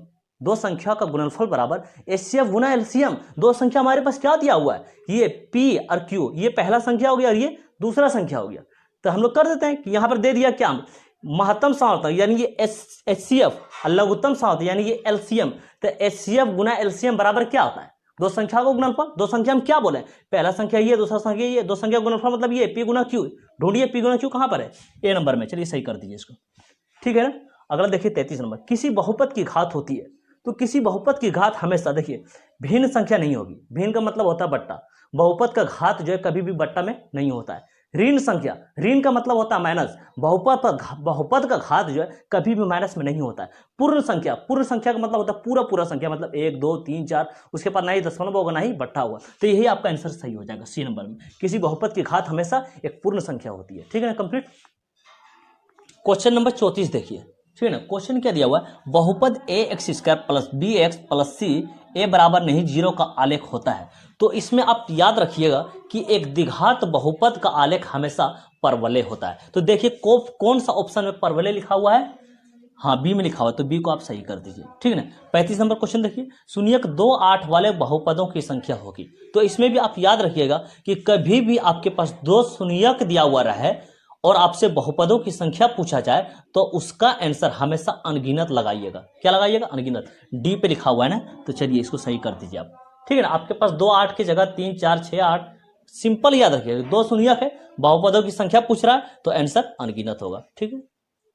36 देखिए, क्वेश्चन क्या दिया हुआ है, किसी द्विघात बहुपद के शून्यक यदि 2 और 6 है तो द्विघात बहुपद होगा। शून्यक आपके पास दिया हुआ 2 और 6 और द्विघात बहुपद आपको निकालना है। ठीक है ना। तो शून्यक यानी x बराबर 2 और x बराबर 6 है ना, इस प्रकार से आप लिख लीजिएगा दोनों शून्यक को। अब क्या कीजिए, प्लस का 2 है ना, इसको उठा के इधर कर लीजिए, माइनस का 2, ठीक है ना, बराबर 0। इसमें भी वही कीजिए, x प्लस का 6 है ना, उठा के इधर कर लीजिए, माइनस का 6 बराबर 0। अब इन दोनों का आपस में गुणा कर दीजिए। ठीक है ना, चलिए गुणा करते हैं, x माइनस 2 x माइनस 6, इस x को बाहर कीजिए और ये पूरा जो है इसके साथ में सेट कर दीजिए, x माइनस 6। अब इस माइनस 2 को निकालिए। ठीक है, निकाल लिए। अब ये वाला दोबारा जो है इसके साथ भी सेट कर दीजिए, x माइनस 6। चलिए गुणा करते हैं, x into x, x square minus x into 6 तो 6x minus 2 into x, 2x हो गया, माइनस और माइनस प्लस, 2 6 12। ठीक है, तो एक्स स्क्वायर माइनस का 6x माइनस का 2x माइनस का 8x प्लस का 12। देखिए कौन सा ऑप्शन में लिखा हुआ है, x square minus 8x plus 12। कहाँ लिखा हुआ है, देखिए डी नंबर में लिखा हुआ है, x square minus 8x plus 12। चलिए इसको आप सही कर दीजिए। ठीक है, अगला क्वेश्चन देखिए क्या लिखा हुआ है 37 नंबर पर, कि द्विघात बहुपद y square plus 16y plus 55 के शून्यक है। जब इसका शून्यक निकालिएगा तो क्या दोनों ऋणात्मक आया या दोनों धनात्मक आया, ये एक धनात्मक दूसरा ऋणात्मक, या दोनों समान आ गया है। ठीक है, चलिए निकाल कर देखते हैं क्या लिखा हुआ है, y स्क्वायर बहुपद क्या दिया हुआ है, y square plus 16y plus का 55। ठीक है, इस 55 को तोड़ लीजिए। 55 को जब तोड़िएगा, 55 को जब तोड़िएगा तो क्या हो जाएगा, ये 11 5 55, 11 और 5 16, बीच में 16 लिखा हुआ है। ठीक है ना, चलिए इसको तोड़ लिखते हैं हम, x square plus 5y plus 11y plus 55। ठीक है ना, 11y और 5y 16y, बीच का हिस्सा मिल गया ना। चलिए आगे बढ़ते हैं, हम लोग कॉमन लेते हैं। इन दोनों के पास कॉमन क्या है, y दोनों के पास है, y ले लीजिए। इसके पास y डबल है, पावर है ना ये y स्क्वायर। चलिए एक y बच गया, y प्लस यहाँ पर क्या बचा 5 प्लस 11y प्लस 55, कॉमन क्या है, 11 का पहाड़ में 11 भी होता है 55 होता है, 11 कॉमन ले लीजिए। ठीक है, तो यहाँ पर y बचा प्लस 11 का पहाड़ में 55 होता है 5 बार में। ठीक है ना, तो क्या देख रहे हैं, दोनों डब्बा सेम हो गया। अब दोनों जब सेम हो गया, एक डब्बा ले लीजिए आप, y प्लस 5 और एक बाहर वाला लिखते हैं, ये वाला y प्लस 11, y प्लस 11। ठीक है ना, अब हम लोग y का आंसर निकाल लेते हैं, इसके साथ भी 0 करेंगे, इसके साथ भी 0 कर देंगे। चलिए डायरेक्ट कर लेते हैं इसको कि y बराबर हो जाएगा, सब प्लस का 5 है तो क्या आएगा, माइनस का 5 आएगा। ठीक है ना, कॉमन लगाइए, इसका भी निकालिए, y बराबर प्लस का जब 11 उठा के इधर रख दीजिए तो माइनस का 11 होगा। तो हम लोग क्या देख पा रहे हैं कि दोनों शून्यक जो है इसका माइनस में आया है। माइनस को ही ऋणात्मक बोलता है, धनात्मक किसको बोलते हैं, प्लस को, और ऋणात्मक बोलते हैं माइनस को। तो दोनों शून्यक इसका क्या आ गया, ऋणात्मक। दोनों ऋणात्मक कहाँ लिखा हुआ है, ए नंबर में लिखा हुआ है। चलिए इसको सही कर दिए। ठीक है ना, आगे बढ़ जाते हैं। 38 नंबर क्वेश्चन क्या लिखा हुआ है, यदि बहुपद 2x square plus 5x minus k के शून्यक एक दूसरे के व्युत्क्रम हो तो k का मान होगा। ठीक है ना, चलिए इसका बहुपद हम लोग लिख लेते हैं यहाँ पर, 2x स्क्वायर प्लस का 5x माइनस का k। क्या बोला, एक शून्यक दूसरे का व्युत्क्रम है, एक यानी अल्फा है, अगर एक अल्फा है तो दूसरा जो है इसका उल्टा है, इसका उल्टा क्या हो जाएगा 1 बटा अल्फा। चलिए गुना करते हैं इसमें, 1 बटा अल्फा। अभी ये हो गया एक शून्यक, इसका एक शून्यक क्या बोला, तो दूसरा का व्युत्क्रम है, एक शून्यक दूसरा का व्युत्क्रम। चलिए इसका व्युत्क्रम ये हो गया, इन दोनों का आपस में गुना कर लिया। अच्छा, पहला शून्यक को अल्फा बोलते हैं, दूसरा शून्यक को बीटा बोलते हैं। दूसरा को क्या किया, व्युत्क्रम के रूप में लिख दिया है, इसी को मतलब व्युत्क्रम के रूप में लिख दिया, मतलब उल्टा। ठीक है ना। तो इसको पढ़िए आप अल्फा, इसी को पढ़िए आप बीटा। तो अल्फा इंटू बीटा का फॉर्मूला हम लोग क्या जानते हैं, सी बटा ए। तो ये होता है हमारे पास ए का मान, ये होता है बी का मान, और ये होता है सी का मान, ठीक है ना। तो अल्फा से अल्फा को हम कट लगा दिए, यहाँ पर क्या बचा 1 बराबर सी का मान देखिए तो क्या लिखा हो माइनस का के, तो आप लिखिए यहाँ पर माइनस का के, और ए है ना फिर नीचे, तो ए का मान कितना है 2, तो यहाँ पर लिखिए आप 2। चलिए कोना कोनी गुणा कर लेते हैं, 2 एक का 2 बराबर माइनस का के।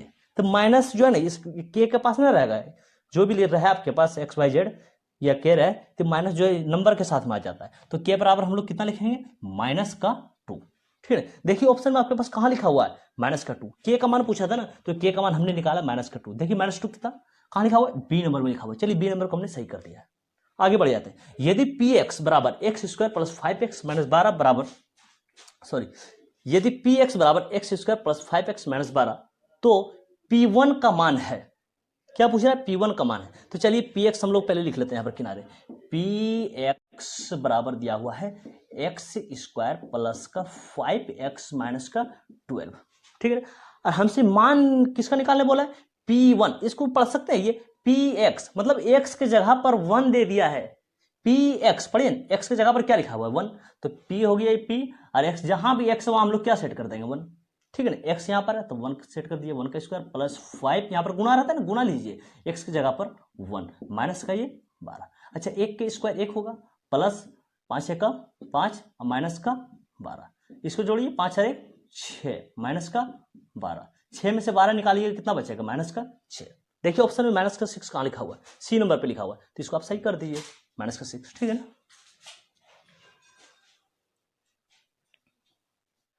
क्वेश्चन नंबर 40 देखिए, क्वेश्चन क्या दिया हुआ है, युग्म समीकरण इतना और इतना का हल है ना। कैसा हल आएगा, कोई हल नहीं, एक हल, दो हल, अनिगणित हल। चलिए निकाल कर देख लेते हैं कैसा हल आएगा। चलिए इस समीकरण को लिखते हैं किनारे, 2x प्लस 4y बराबर 3, ठीक है ना। और ये समीकरण भी लिख लेते हैं, देखिए 12y प्लस 6x है ना, तो पहले x वाला लिखेंगे सीधा करके, 6x प्लस का 12y है ना, 6x प्लस का 12y बराबर का 6। अच्छा ये होता है a1, ये होता है b1, और ये होता है c1, ये होता है a2, ये होता है b2, और ये होता है c2। चलिए बारी बारी से हम लोग a1/a2, b1/b2, c1/c2 तीनों निकाल कर देख लेते हैं, ठीक है ना। चलिए a1/a2 निकालते हैं, a1/a2, a1 कितना हो गया 2, और a2 कितना हो गया 6, ठीक है, 2 एक का 2, 2 तिया 6, यानी 1/3, a1/a2 आया 1/3। चलिए b1/b2 निकालते हैं, b1/b2, b1 कितना हो गया देखिए तो 4 हो गया, और b2 हो गया 12। चलिए कट लगाइए, 4 का 4, 4 तिया 12, b1 आ गया 1/3, है ना। चलिए c1/c2 निकालते हैं, c1/c2, c1 कितना दिया हुआ है 3, ठीक है, और c2 कितना दिया हुआ है 6, कट लगाइए, 3 का 3, 3 दूनी 6। तो हम लोग क्या देख पा रहे हैं कि a1/a2 और b1/b2 का मान जो है 1/3 1/3 मतलब सेम आया हुआ है, और c1/c2 जो है अलग आया हुआ है। तो हम लोग शर्त लिखते हैं कि जब हमारे पास a1/a2 बराबर रहता है b1/b2 के, और बराबर नहीं रहता है c1/c2 के, है ना, तो हम लोग शर्त इसमें क्या पढ़े हैं, कोई हल नहीं। जब a1/a2 बराबर b1/b2 का रहे और फिर है बराबर नहीं c1/c2, तो हम लोग क्या लिखते हैं, कोई हल नहीं। चलिए कोई हल नहीं कहाँ पर, ए नंबर में, ए को आप सही कर दीजिए, ठीक है ना। देख पा रहे हैं a1/a2 बराबर हो गया b1/b2, क्योंकि 1/3 यहाँ भी 1/3 आई है, यहाँ भी है, और c1/c2 देख रहे हैं अलग है, ठीक है ना, इसलिए कोई हल नहीं आंसर होगा। चलिए 41 नंबर में आ जाइए, क्या लिखता है, निम्नलिखित में कौन सा, अच्छा डबल लिखा गया यहाँ पर, कौन सा, इसको मिटा देते हैं, ठीक है। निम्नलिखित में कौन सा केंद्रीय प्रवृत्ति की माप नहीं है, केंद्रीय प्रवृत्ति की माप नहीं है। तो ऑप्शन पढ़ते हैं सबसे पहले, ए नंबर में लिखा हुआ है माध्य, बी नंबर में लिखा हुआ है माध्यक, सी नंबर में लिखा हुआ है बहुलक, और डी नंबर में लिखा है मानक विचलन, ठीक है ना। तो गणित वाले पेपर में ऑब्जेक्टिव क्वेश्चन में कहीं भी आपको अगर मानक विचलन नजर आ जाए तो क्वेश्चन मत पढ़िए, डायरेक्ट आंसर लगा दिए इसका, जहां भी मानक विचलन उसको सही कर दीजिए, क्योंकि मानक विचलन लिखा हुआ अगर रहेगा आपके पास तो क्वेश्चन जो है यही लिखा हुआ रहेगा, केंद्रीय प्रवृत्ति की माप नहीं है, ठीक है। आगे बढ़ जाते हैं 42 नंबर, परीक्षण इतना का बहुलक है। बहुलक मतलब क्या, जिसकी संख्या सबसे ज्यादा होगा वो बहुलक का आंसर हो जाएगा। तो किसकी संख्या ज्यादा देखिए तो 14 तो 2 ही बार है, 13 भी देख रहे हैं 2 ही बार है, क्या देख पा रहे हैं कि 15 एक बार यहाँ, एक बार यहाँ, एक बार यहाँ, 15 जो है 15 की संख्या सबसे ज्यादा है। चलिए बहुलक हो गया हमारे पास 15, सी में लिखा हुआ सही कर दीजिए, 15। ठीक है, आगे बढ़ जाता है 43 नंबर। प्रथम 5 प्राकृत संख्याओं के माध्य है। प्रथम 5 प्राकृत संख्याओं के माध्य। चलिए प्रथम 5 प्राकृत संख्या लिखते हैं। प्राकृत संख्या तो 1 से चालू हुआ है, 1 2 3 4 5। पांचों प्राकृत संख्या लिख ली हम लोग। अब इसका माध्य निकाल लेते हैं। ठीक है ना, चलिए माध्य का फॉर्मूला क्या होता है कि प्रेक्षणों का कुल योग अब बटा प्रेक्षणों की संख्या, प्रेक्षणों का कुल योग। चलिए सबको जोड़ लेते हैं। 5 4 9 9 3 12 2 14 1 15। ठीक, प्रेक्षणों की संख्या, कितना प्रेक्षण है ये, 1 2 3 4 5। चलिए 5 से भाग लगाइए, 5 तिया 15, 3। माध्य का आंसर कितना है, 3। 3 कहाँ लिखा हुआ है देखिए तो, 3 लिखा हुआ आपके पास बी नंबर में। चलिए बी को सही कर दीजिए। ठीक है ना, क्लियर। 44 नंबर का क्वेश्चन देखिए, परीक्षण इतना का माध्यक है ना। चलिए माध्यक निकालना है। तो माध्य परीक्षण जब आपके पास दिया हुआ है और माध्यक निकालने बोले तो सबसे छोटी संख्या से लिखना चालू कीजिए, मतलब इसको सजाइए। सबसे छोटी संख्या कितना होगी इसमें, 6 हो गया, है ना। मतलब बढ़ते क्रम में आपको लिखना है, पहले 6 हो गया, उसके बाद 7 भी दिया हुआ है, उसके बाद 8 भी दिया हुआ है। तो देखिए 6 7 8 के बाद कितना है आपके पास, 12 है, 12 लिख लीजिए। उसके बाद 13 है, 13 लिख लीजिए। उसके बाद 14 है क्या, हाँ 14 है, लिख लीजिए। 14 के बाद कितना है, 15 लिख लीजिए। उसके बाद कोई नंबर है देख लीजिए, नहीं है। ठीक है ना, तो देखिए आप माध्यक निकालना है, माध्यक मतलब बीच वाला आपको। ठीक है ना, 3 पीस इधर से क्लियर करते हैं, 3 पीस इधर से क्लियर करते हैं। देखिए 3 पीस का बंटवारा गया, बीच में क्या बचा, 12। तो आपके पास देखिए ऑप्शन 12 कहाँ लिखा हुआ है, डी नंबर पर लिखा हुआ है। तो डी को आप सही कर दीजिए, आपका माध्यक कितना आ गया, 12। ठीक है ना। क्वेश्चन नंबर 45 देखिए, क्वेश्चन क्या दिया हुआ है, माध्यक का 3 गुना और माध्य का 2 गुना का अंतर बराबर होता है। तो क्वेश्चन में हम लोग क्या देख पा रहे हैं कि माध्यक और माध्य लिखा हुआ है ना। तो इसमें बहुलक तो नहीं लिखा हुआ, तो आप बहुलक आंसर कर दीजिए। सी नंबर पे लिखा हुआ है ना बहुलक, तो इसको बहुलक आंसर कर दीजिए। ठीक है ना, आगे बढ़ जाता है। क्वेश्चन नंबर 46 में क्या लिखा हुआ है, ए भुजा वाली समबाहु त्रिभुज का क्षेत्रफल है। तो समबाहु त्रिभुज का क्षेत्रफल का फार्मूला आपको याद होना चाहिए कि समबाहु त्रिभुज का क्षेत्रफल बराबर होता है √3/4 इंटू भुजा स्क्वायर। यहाँ भुजा को ए लिख दिया है, भुजा को क्या बोला है, भुजा को ए लिखा गया। तो √3/4 इंटू भुजा स्क्वायर, तो भुजा स्क्वायर के जगह पर आपको ए स्क्वायर मिलेगा क्योंकि भुजा को ए बोल दिया। तो √3/4 इंटू ए स्क्वायर कहाँ लिखा हुआ है, सी नंबर पर लिखा हुआ है। तो इसको आप सही कर दीजिए, √3/4 इंटू भुजा स्क्वायर है, भुजा को एक किया गया है तो ए स्क्वायर हो गया ये। ठीक है ना। क्वेश्चन नंबर 47 देखिए क्या लिखता है, यदि वृत्त की परिधि और वर्ग का परिमाप दोनों 88 सेंटीमीटर के बराबर हो तो। ठीक है, तो परिधि का और भी नाम है, परिधि को परिमाप बोलते हैं। देखिए परिमाप बोल दिया यहाँ परिधि को। ठीक है ना, परिमिति भी बोलते हैं, एक चक्कर भी बोलते हैं। ठीक है ना, चलिए लिखना चालू करते हैं। वृत्त की परिधि दिया हुआ, लिखिए वृत्त की परिधि कितना दिया हुआ है, 88 सेंटीमीटर। ठीक है ना, और क्या दिया हुआ, वर्ग का परिधि। ठीक है ना, लिखिए हम बोले ना परिमाप को परिधि भी बोलते, वर्ग का परिधि दोनों बोला 88 सेंटीमीटर है। ठीक है, फॉर्मूला लिखिए, वृत्त का परिधि फॉर्मूला था 2πr बराबर कितना है, 88। ठीक है ना, अब वर्ग का परिधि, वर्ग का परिधि, वर्ग का परिधि होता है ना। देखिए ये होता है वर्ग। ठीक है, क्या बोला, जब चारों भुजा, चार भुजा इसके पास, जब चारों भुजा जोड़िएगा तो क्या निकलेगा, परिधि निकलेगा, यानी परिमाप, परिमाप भी बोलते हैं इसको। ठीक है ना, तो 88 के 4 हिस्से कितना हो जाएगा ये, 88 के जब 4 हिस्सा बांटिएगा तो 4 से भाग लगाना पड़ेगा। ये 4 दूनी 8, 4 दूनी 8, 22 होगा। ये कितना हो जाएगा, 22 22 22 22, सब 22 होगा, मतलब ये है ना। तो वर्ग का परिधि क्या होता है, वर्ग का परिधि लिखिए, वर्ग का परिधि होता है भुजा बाय 4। वर्ग का परिधि दिया हुआ ना, तो भुजा निकालना है, भुजा निकालना है तो आपको लिखना पड़ेगा परिधि बटा 4, परिधि बट्टा में 4। ठीक है ना, वर्ग का परिधि दिया हुआ 88 सेंटीमीटर, तो भुजा निकाल लीजिए। भुजा कैसे निकलेगा, परिधि बटा 4, वही परिधि कितना है 8, जो काम यहाँ पर किए थे ना वही यहाँ पर कर लेना है, बटा 4। ठीक है, इसको कट लगाइए, 4 दूनी 8, 4 दूनी 8 कितना आया, 22 सेंटीमीटर। ठीक है, इसका भी हिसाब कर लीजिए कि 2 का 2 हो गया, पाई का मान 22/7 और यहाँ पर r बराबर 88। चलिए r को यही रहने देते हैं, इधर 88। देखिए जो नीचे है ना 7 नीचे है तो इसको ऊपर लिखिए, ये दोनों ऊपर है ना 2 गुना 22, तो इसको नीचे लिखिए 2 गुना 22। चलिए कट लगाइए, 22 चौक 88, इसको कट लगाइए, 2 दूनी 4, तो r का मान कितना निकला हमारे पास, 2 सती 14 सेंटीमीटर। ठीक है, चलिए अब वृत्त का, ये तो वृत्त वाला है, ये वृत्त का त्रिज्या निकला हमारे पास, तो वृत्त का क्षेत्रफल निकाल लेते हैं। तो वृत्त का क्षेत्रफल का फॉर्मूला होता है वृत्त का क्षेत्रफल है ना, पाई आर स्क्वायर होता है। क्या होता है? पाई आर स्क्वायर। ठीक है, पाई का मान कितना होता है? 22/7। हमने आर कितना निकाला है? इसका 14 निकाला है। ठीक है, आर स्क्वायर है तो 14 गुना 14 दो बार कर देते हैं। चलिए कट लगाते हैं इसको, 7 दूनी 14। चलिए इसको गुना कर लेते हैं, इसको 22 दूनी 44, 44 गुना 14 करते हैं, 44 गुना 14 करते हैं। 14 चौक 56, 56 के 6 बचा 5, 14 चौक 56 और 5, 56 और 5 कितना हो जाएगा? ये 59। 56 और 5 61 होगा। कितना होगा? 61 लिखिए, मतलब 616 आ गया।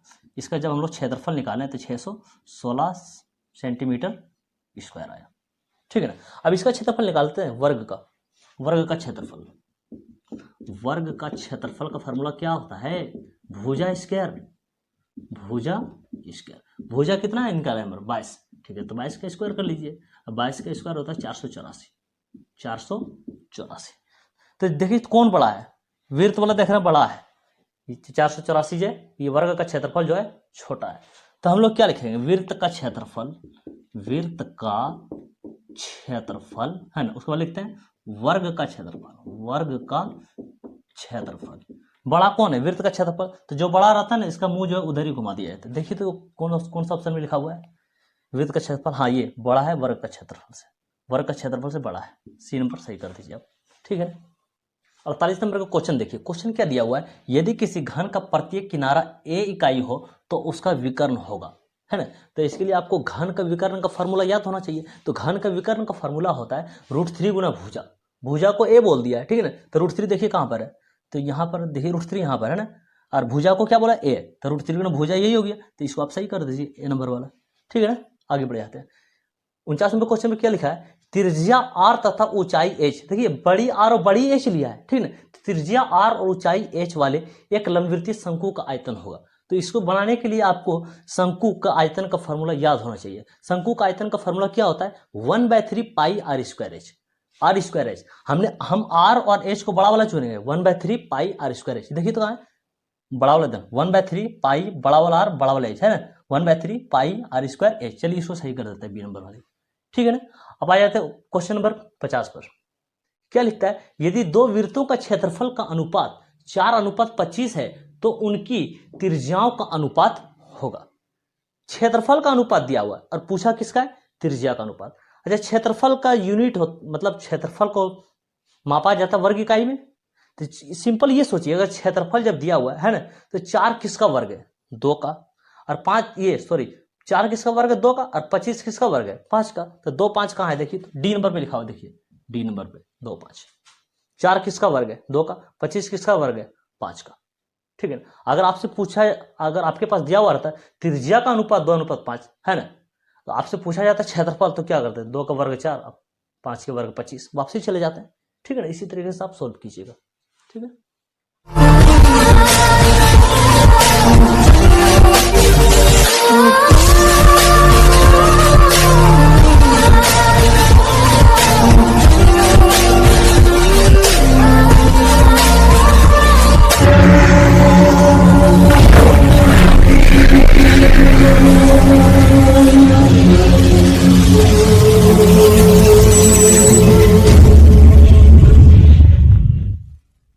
Subscribe now.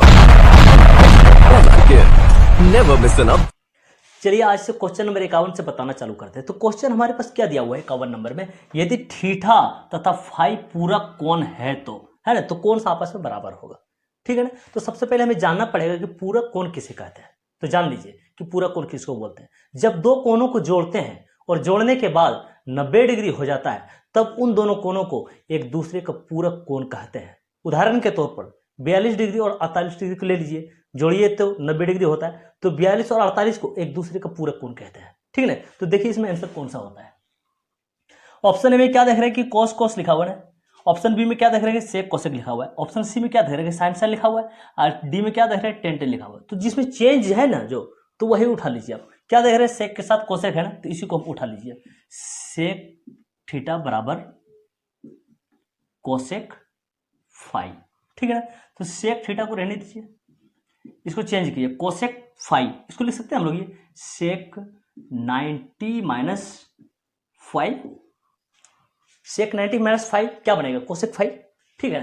तो चलिए लिखते हैं, सेक से सेक को कैंसिल कर दीजिए, सेक से सेक को जब खत्म कर देते हैं इसके पास क्या बचता है, थीटा, और इसके पास क्या बचता है 90 माइनस 5, तो थीटा माइनस का 5 उठा के इधर ले जाइए, प्लस का 5 बराबर क्या हो गया 90 डिग्री, है ना।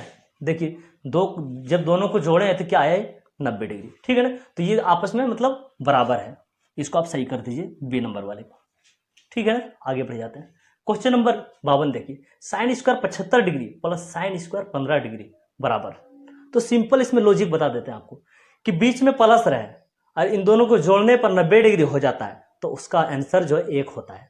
अगर बीच में माइनस होता और इन दोनों को जोड़ने पर 90 डिग्री होता तो उसका आंसर 0 होता है, ठीक है ना। तो चलिए प्लस है, 75 15 90 हो रहा है, आंसर 1 लगाइए बी नंबर पे, सही हो गया, ठीक है ना। 53 नंबर देखिए क्या लिखा हुआ 1 प्लस टेन स्क्वायर थीटा बराबर। तो इसका एक स्पेशल फॉर्मूला होता है कि sec square theta minus tan square theta बराबर 1, ये होता है स्पेशल फार्मूला, ठीक है ना। इससे देखिए ये फार्मूला बनाएंगे कि 1 प्लस टेन स्क्वायर थीटा बराबर क्या होता है, ठीक है। तो सेक स्क्वायर थीटा को हम यही रहने देते हैं, बराबर के उधर 1 है, 1 रख लिए, माइनस का टेन स्क्वायर थीटा इसको उठा के इधर कर दीजिए तो प्लस का टेन स्क्वायर थीटा। तो देख पा रहे होंगे आप लोग कि 1 प्लस टेन स्क्वायर थीटा बराबर होता है सेक स्क्वायर थीटा। देखिए ऑप्शन में कहां लिखा हुआ है सेक स्क्वायर थीटा, बी पे लिखा हुआ है, तो चलिए सही कर दीजिए इसको।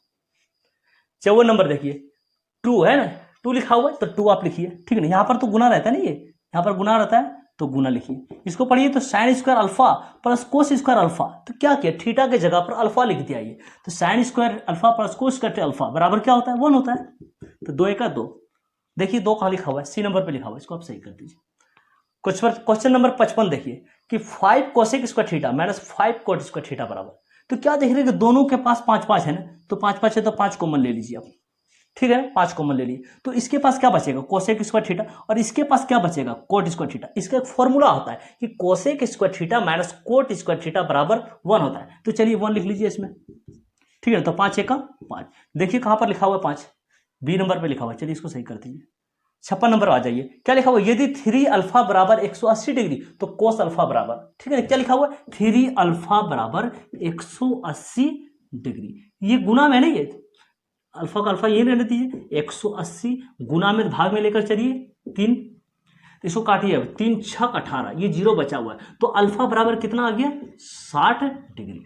हमसे क्या पूछा है, हमने अल्फा निकाल लिया, क्या पूछा है कि कोस अल्फा का मान बताइए, ठीक है ना। तो चलिए कोस अल्फा लिखिए, कोस अल्फा, अल्फा की जगह पर हम लोग क्या रखेंगे, कोस का कोस रहेगा, इस अल्फा की जगह पर रखेंगे 60 डिग्री, चलिए 60 डिग्री रखिए। अब कोस 60 का मान कितना होता है 1/2, देखिए कौन सा ऑप्शन में 1/2 लिखा हुआ है, सी नंबर पे लिखा हुआ है, इसको आप सही कर दीजिए, ठीक है ना। आगे बढ़ जाते हैं, 57 नंबर क्या लिखता है ए साइन थीटा बराबर 1 और बी कोस थीटा बराबर 1 तो टेन थीटा बराबर, ठीक है ना। चलिए सॉल्व करते हैं इसको, क्या लिखा हुआ ए साइन थीटा बराबर 1, ठीक है ना, क्या लिखा हुआ ए साइन थीटा बराबर 1, ठीक है।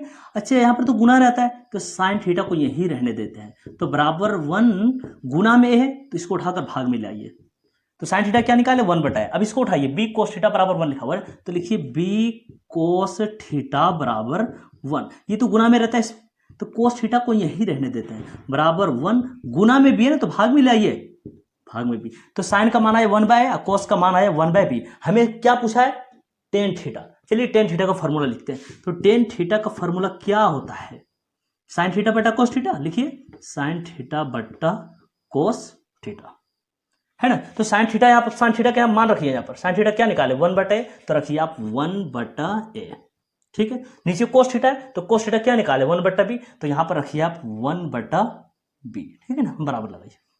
अब सबसे नीचे वाला सबसे ऊपर जाएगा गुना होने के लिए और ये वाला यहाँ पर जाता है गुना होने के लिए, चलिए गुना करिए b गुना a क्या हो जाएगा ये b हो जाएगा, नीचे 1 गुना a क्या हो जाएगा a, तो टेन थीटा का मान क्या आया b/a, चलिए b/a कहाँ पर देखिए बी नंबर पे है, चलिए सही कर दीजिए इसको, ठीक है। 58 नंबर 1/√3 किसका मान है, 1/√3 किसका मान है, साइन 30 का होता है हाफ यानी 1/2 और टेन 30 होता है 1/√3, है ना। चलिए इसको सही कर दीजिए बी नंबर वाले को, ठीक है ना। क्वेश्चन नंबर 59 समझिए, क्वेश्चन नंबर 59 जो दिया हुआ है वो ये है कि यदि sec theta plus tan theta बराबर x तब टेन थीटा बराबर, तो डॉक्टर केसी सिन्हा समझिए आप कि डॉक्टर केसी सिन्हा एक्सरसाइज 8.1 की जब पढ़ाई कर रहे थे तो उसमें क्वेश्चन नंबर 56 जो लिखा हुआ है तो वहां पर क्या लिखा हुआ है, यदि sec theta plus tan theta बराबर एक्स है तो साइन, तो आप सिद्ध करें कि साइन थीटा बराबर एक्स स्क्वायर माइनस वन और बट्टा में एक्स स्क्वायर प्लस वन। इसी क्वेश्चन पे लिखा हुआ था कि यदि sec theta plus tan theta बराबर एक्स तो आप सिद्ध करें कि साइन थीटा बराबर एक्स स्क्वायर माइनस वन बटा एक्स स्क्वायर प्लस वन। चलिए इसी बात को आप लिख लीजिए, वहां पर जो आप पढ़े थे कि साइन थीटा बराबर ये बोला था सिद्ध करने के लिए, साइन थीटा बराबर एक्स स्क्वायर माइनस वन और बटा एक्स स्क्वायर प्लस वन। तो इसी को आप कर लीजिए पी बटा एच। जब पी और एच मिल गया हमें तो बी निकाल लीजिए आप, बी बराबर रूट अंडर क्या हो जाएगा एच स्क्वायर, है ना। एच का मान कितना हो गया x square plus one, H square minus का पी स्क्वायर, पी क्या है x square, x square minus का वन। चलिए होल स्क्वायर कर लीजिए इसका, ठीक है। अच्छा इसको अंदर पढ़ सकते हैं कि ए प्लस बी का होल स्क्वायर घटा दिया जाता है ए माइनस बी का होल स्क्वायर। तो इसका एक शॉर्ट फार्मूला आप ले लीजिए पहले कि जब ए प्लस बी का होल स्क्वायर में घटाया जाता है ए माइनस बी का होल स्क्वायर तो इसका रिजल्ट होता है 4ab, यानी इसका फार्मूला क्या होता है 4ab। चलिए यहाँ पर हम लोग इसको सेट करते हैं, 4 लिख लिए हम लोग, है ना। ये ए हो गया, ये बी हो गया, ये ए हो गया, ये बी हो गया, तो ए क्या हो गया मेरे पास एक्स स्क्वायर। चलिए एक्स स्क्वायर लिखते हैं, एक्स स्क्वायर। अभी क्या हो गया हमारे पास 1, तो चलिए 1 लिखते हैं। तो गुना कर लीजिए इसको, 4 का 4 मतलब 4x स्क्वायर, तो 4 का वर्गमूल 2 होगा, x पर स्क्वायर है ना ये, तो मतलब बाहर निकलेगा तो x हो जाएगा। तो b कितना निकल कर आया 2x। हमसे क्या पूछा है टेन थीटा, चलिए टेन थीटा निकालते हैं हम लोग। टेन थीटा का फॉर्मूला हम लोग क्या जानते हैं p बाय बी, है ना। तो देखिए p का मान कितना है, p का मान ये वाला है एक्स स्क्वायर माइनस वन, तो यहाँ पर आप देते हैं एक्स स्क्वायर माइनस का 1। अब b हम लोग निकाल रखे हैं, कितना आया 2x। तो देखिए टेन थीटा बराबर क्या आया एक्स स्क्वायर माइनस वन बटा 2x। कहाँ लिखा हुआ है देखिए, तो हाँ यहाँ बी नंबर पे लिखा हुआ है एक्स स्क्वायर माइनस वन बटा 2x। चलिए इसको आप सही कर दीजिए, ठीक है ना। ध्यान रखिएगा क्वेश्चन नंबर 56 जो आप पढ़े थे एक्सरसाइज 8.1 में, तो वो यही लिखा हुआ था यदि sec theta plus tan theta बराबर एक्स तो आप सिद्ध करें कि साइन थीटा बराबर एक्स स्क्वायर माइनस वन बटा एक्स स्क्वायर प्लस वन। तो हमने उसी पॉइंट को पकड़ लिया और पी बाय एच कर दिया, इससे बी निकाल कर टेन थीटा बराबर पी बटा बी करके आंसर निकाल दिया इसका, ठीक है ना।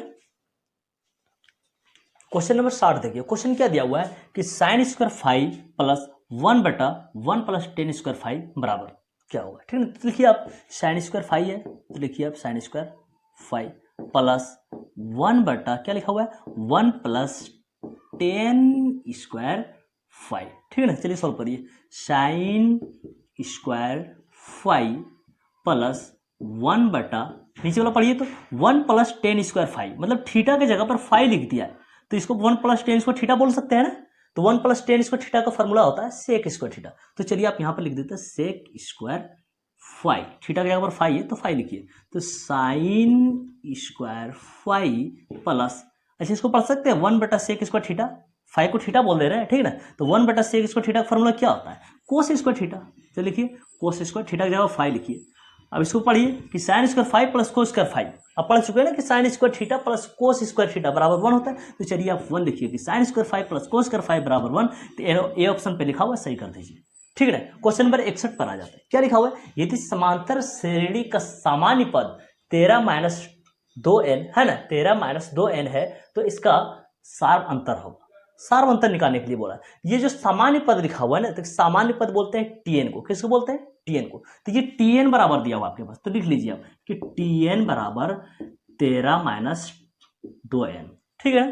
तो n बराबर ले लीजिए 1 2 3 शुरुआत से लीजिए, एक लीजिए पहले, आपको सार अंतर निकालना है ना, तो n बराबर 1 लीजिए, ठीक है। तो t हो गया, जहां भी n 1 दे देंगे, तो ये 13 माइनस 2 गुना यहाँ पर n है ना तो 1 ले लीजिए आप, तो 13 माइनस ये 2 का 2 हो जाएगा, 13 में से 2 निकालिए कितना हो जाएगा ये 11, ठीक है ना। तो t1 यानी प्रथम पद हमने निकाला, लेकिन हमसे क्या पूछा कि सार अंतर बताइए, ठीक है ना। तो चलिए एक बार n बराबर 1 लिया ना, तो n बराबर 2 भी ले लीजिए आप, लेते हैं पहले इसको लिख लीजिए आप कि tn बराबर दे रखा है 13 माइनस 2n, n बराबर अब 2 ले लीजिए, ठीक है।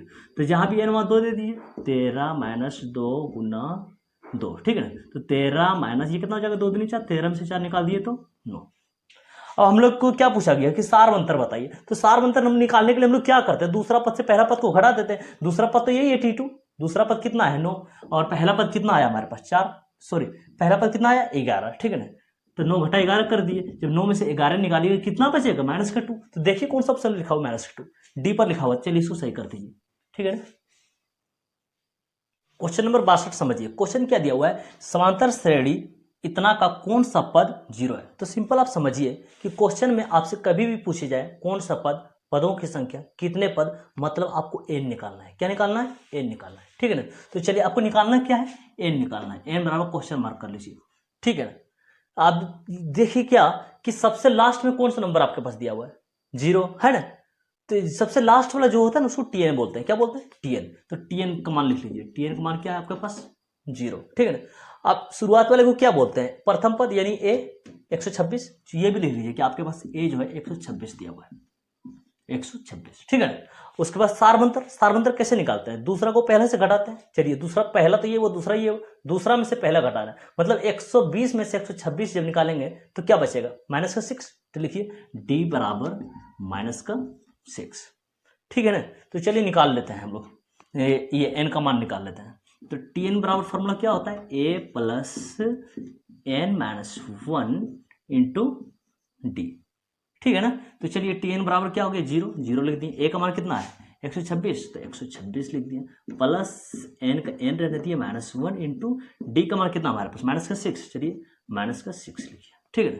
तो 0 बराबर 126 प्लस -6 × n, -6 है, ये देखिए -6 है। देखिए -6 × -1, तो माइनस प्लस का 6 हो जाएगा ये, ठीक है। तो 0 बराबर 126 और ये 6 जोड़ लीजिए, 132 -6 है, -6 है ना, इसको उठा के इधर ले आइए तो +6 हो जाएगा ये बराबर, ठीक है ना। तो इधर बचेगा 132, ठीक है। तो n बराबर हो जाएगा 132 गुना में 6, भाग में 6 कर दीजिए, 6 से काट दिए इसको, ठीक है ना। तो 6 तो 12, 13 थे, इसको दे दिए, ये भी 12 हो गया, है ना। तो 6 2 12, तो n बराबर कितना आ गया, 22, मतलब 22वां पद 0 है। चलिए 22वां पद कहाँ लिखा हुआ है, सी नंबर पे लिखा हुआ है। चलिए सही कर दीजिए 22वां, ठीक है ना। आगे बढ़ जाते हैं वो।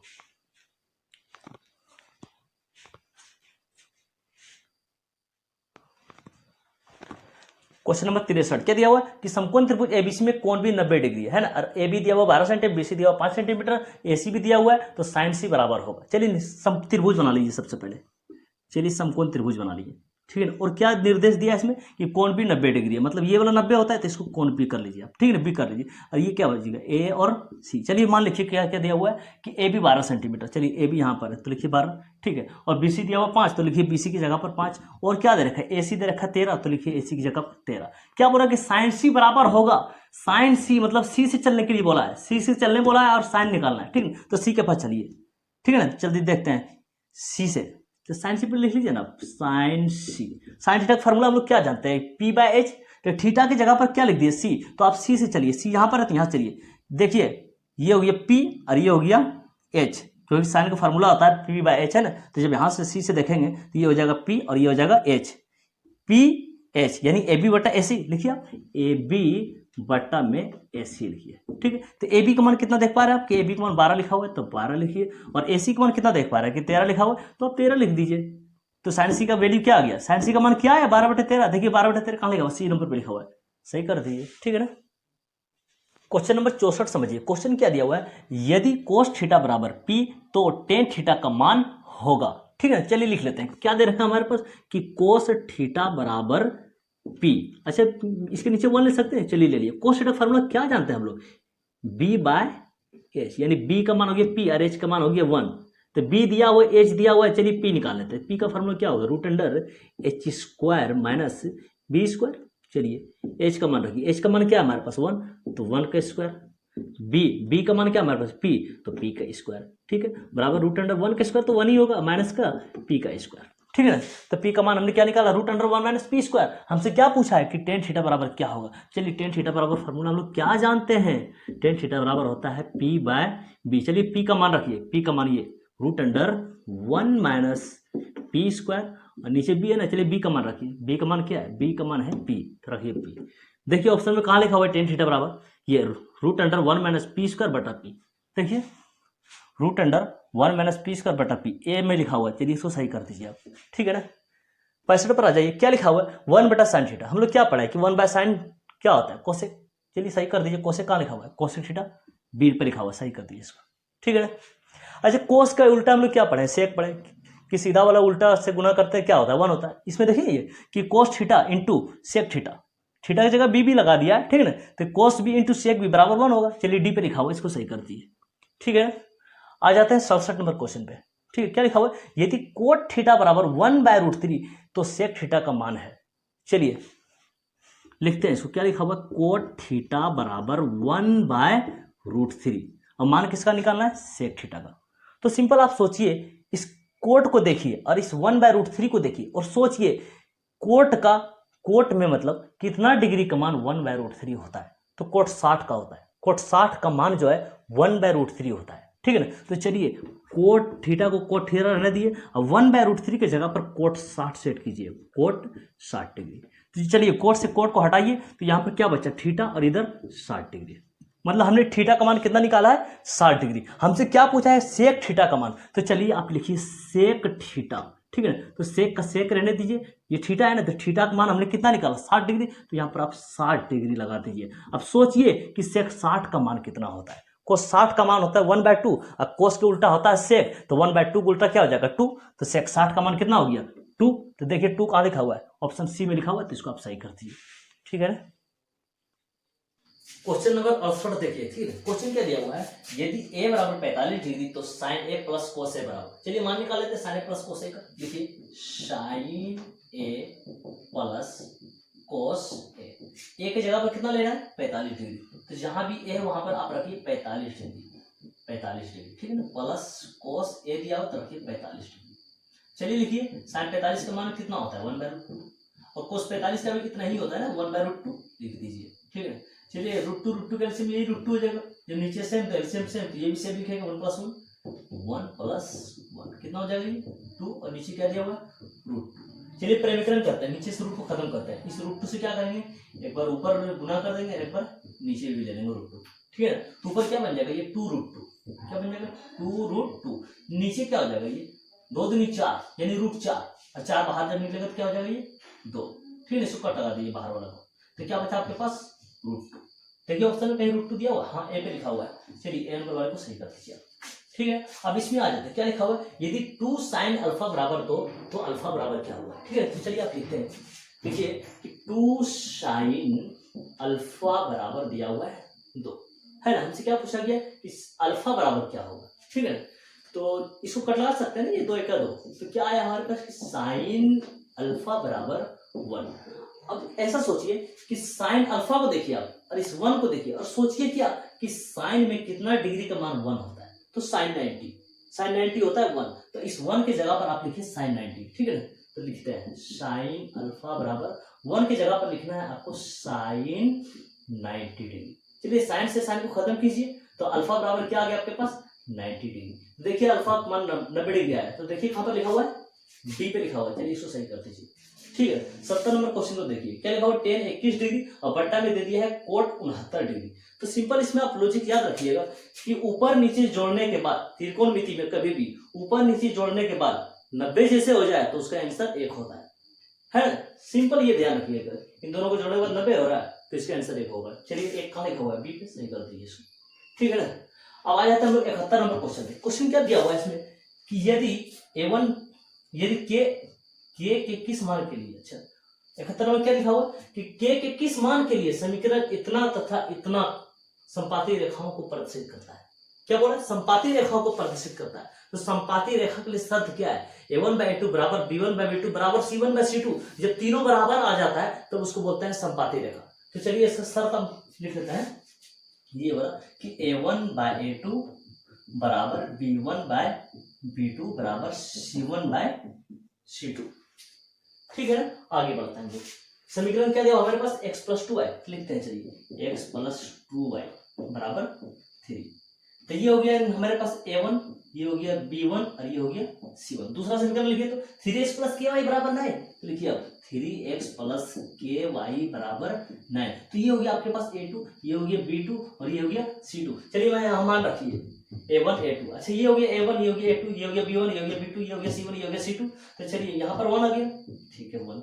इसके पास क्या है नीचे, ये A2 हो गया 3 लिखिए, बराबर B1 क्या हो गया 2, तो 2 लिखिए, ठीक है। तो B2 कितना दिया आपके पास K, तो K लिखिए, ठीक है। तो बराबर C1 क्या आपके पास 3, तो 3 लिखिए। C2 आपके पास क्या 9, तो आप 9 लिखिए। आपसे क्या पूछा गया, समपाती रेखा को प्रदर्शित करता है तो K के किस मान के लिए, मतलब K का कौन सा मान है जो समपाती रेखा को प्रदर्शित कर देता है, तो K का मान इससे आप निकालिए। देखिए तो यहाँ से K का मान निकालेंगे, K into 1 क्या हो जाएगा, ये K बराबर, यहाँ से लीजिए K into 1 तो क्या हो जाएगा K, 3 दूनी ये 6, तो K का आंसर कितना आ जाएगा आपके पास 6। यहाँ से भी लीजिए उतना ही आएगा ये, देखिए आप इसको काटिएगा 3 का 3 3 0, तो K into 1 K, यहाँ गुना करिए तो कौन 3 दूनी 6, हर हालत में यहाँ पर 6 ही आएगा। तो 6 देखिए कौन सा ऑप्शन पे लिखा हुआ है, इसको सही कर दीजिए, डी पे लिखा हुआ है, इसको सही कर दीजिए आप, ठीक है ना। 72 नंबर पर आ जाए, क्या लिखा हुआ है, A1/A2 बराबर B1/B2। अच्छा एक चीज छोड़ गया यहाँ पर, बराबर C1/C2 भी है, बराबर C1/C2, ठीक है। A1/A2 बराबर B1/B2 बराबर C1/B2 समीकरण का इतना है का हल होगा। तो सिंपल आप इसमें याद रखिए, दिया हुआ है कि A1/A2 जब बराबर हो जाए B1/B2 और बराबर हो जाए C1/C2, यानी तीनों का आंसर अगर आपस में बराबर हो तो अनगिनत हल होता है। कितने हल होता है इसमें, अनगिनत हल। कहां पर दिया हुआ है, सही कर दीजिए उसको, C नंबर पे दिया हुआ है, तो C को आप सही कर दीजिए, ठीक है ना। क्वेश्चन नंबर 73 समझिए, क्वेश्चन क्या दिया हुआ है, निम्न में से कौन द्विघात समीकरण है, ठीक है। तो द्विघात समीकरण समझिए क्या होता है।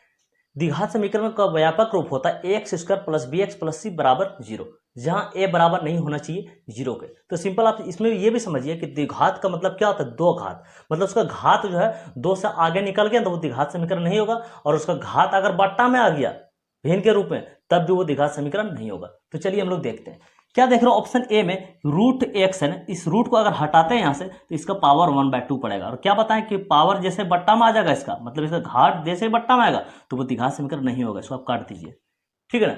बी ऑप्शन पे देखिए तो क्या लिखा हुआ है, x² - 1/x²। अगर इसका भिन्न का घटा बनाइएगा तो क्या हो जाएगा, x² ये क्या जाएगा, x² × x² कीजिएगा ना तो x की पावर 4 हो जाएगा। तो क्या देख रहे हैं कि घात जो है आगे निकल गया, इसलिए ये भी द्विघात समीकरण नहीं होगा, इसको भी काट दीजिए। सी नंबर को समझिए तो क्या लिखा हुआ है, 2x² - 2x + 1 और 2 - x²। यहाँ पर देखिए तो आप इसको पढ़ सकते हैं a - b का होल स्क्वायर, तो क्या होता है a² - 2a + b², ये a होता है ये b होता है, यहाँ पर b² कीजिए ना तो b² कीजिए तो ये x का स्क्वायर हो जाएगा, है ना। इधर पहले से क्या लिखा हुआ है 2x², इधर पहले से क्या लिखा हुआ है 2x² बराबर के इधर, है ना।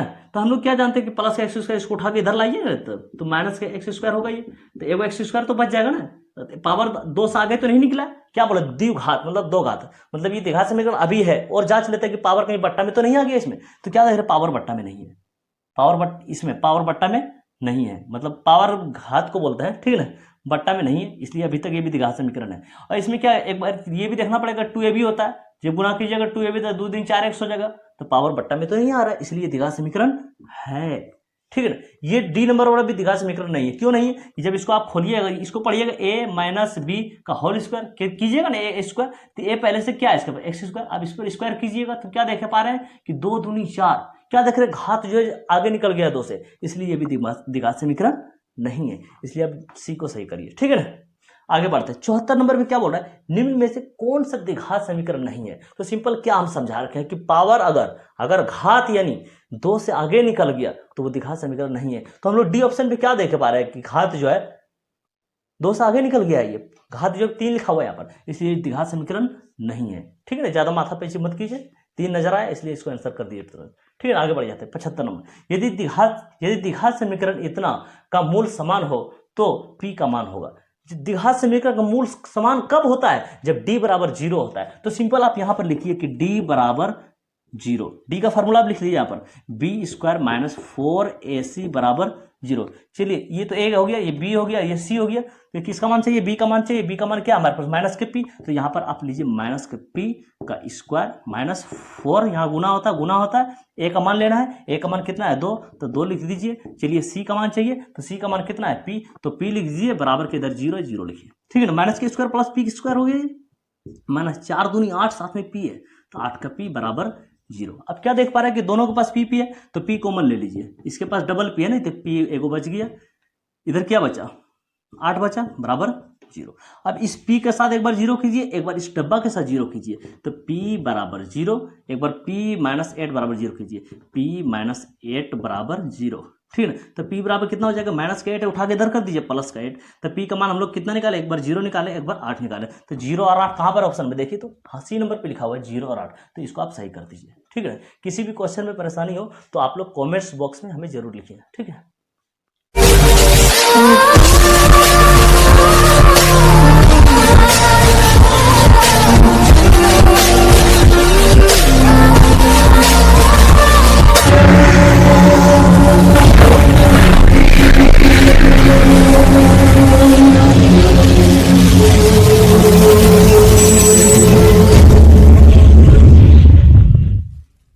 Subscribe now और आगे never miss an update। Hello friends, question number 75 तक हमने बता दिया है। आज से बताना चालू करते हैं क्वेश्चन नंबर 76 से। ठीक है ना। तो क्वेश्चन नंबर 76 देखिए हमारे पास क्या दिया हुआ है, यदि समीकरण x स्क्वायर माइनस के एक्स प्लस 4 बराबर 0 का कोई मूल वास्तविक नहीं हो तो k का मान होगा। कोई मूल वास्तविक नहीं होता है, कब नहीं होता है, जब d का मान 0 से छोटा हो जाता है। इस प्रकार से d का मान जो है छोटा हो जाता है 0 से। ठीक है ना। चलिए डी का फॉर्मूला यहाँ पर लिखिए आप, बी स्क्वायर माइनस 4ac, ये चिन्ह लगा दीजिए और 0 ये वाला लिख दीजिए। ठीक है ना। तो बी स्क्वायर, हमको बी का मान चाहिए, तो चलिए यहाँ पर ए का मान हो जाएगा ये, और ये बी का मान हो जाएगा, और ये यहाँ पर सी का मान हो जाएगा। ठीक है, हमें बी का मान चाहिए, तो बी का मान कितना देख पा रहे हैं, माइनस का के। तो लिखिए आप माइनस का के, स्क्वायर स्क्वायर लगा दीजिए, -4 है ना, यहाँ पर तो गुना रहता है ना ये, ए सी। चलिए ए सी का मान उठाइए, ए का मान यहाँ पर 1 ले सकते हैं हम लोग, ये 1। ठीक है, और सी का मान देखिए, तो सी का मान है 4 ले लीजिए, ये चिन्ह लगाइए और 0 लगा दीजिए। ठीक है ना। तो माइनस के स्क्वायर प्लस के का स्क्वायर, माइनस 4 का 4, 4 चौक 16। ठीक है ना, चिन्ह लगाते रहिएगा, और ये 0। तो के स्क्वायर है ना, ये चिन्ह लगाइए, माइनस का 16 है, इसको उठा के इधर कर दीजिए, चिन्ह किस बार कीजिएगा, तो प्लस का ये 16 हो जाएगा। ठीक है, तो के और ये चिन्ह लगाइए 16, जब यहाँ से स्क्वायर हटाइएगा तो इसमें रूट चढ़ा दिए। ठीक है, तो के ये चिन्ह लगाइए, जब ये बाहर निकलेगा तो कितना हो जाएगा, ये प्लस माइनस 4। तो ऑप्शन में देखिए कि इस चिन्ह के साथ +4 -4 लगा हुआ है, देखिए तो सी नंबर पे लिखा हुआ है माइनस का 4 प्लस का 4। ठीक है ना, सही। अब क्वेश्चन नंबर 77 देखिए, यदि अल्फा तथा बीटा दिखा समीकरण x स्क्वायर माइनस 3√3x -12 बराबर 0 के मूल हो तो अल्फा प्लस बीटा माइनस √3 होगा।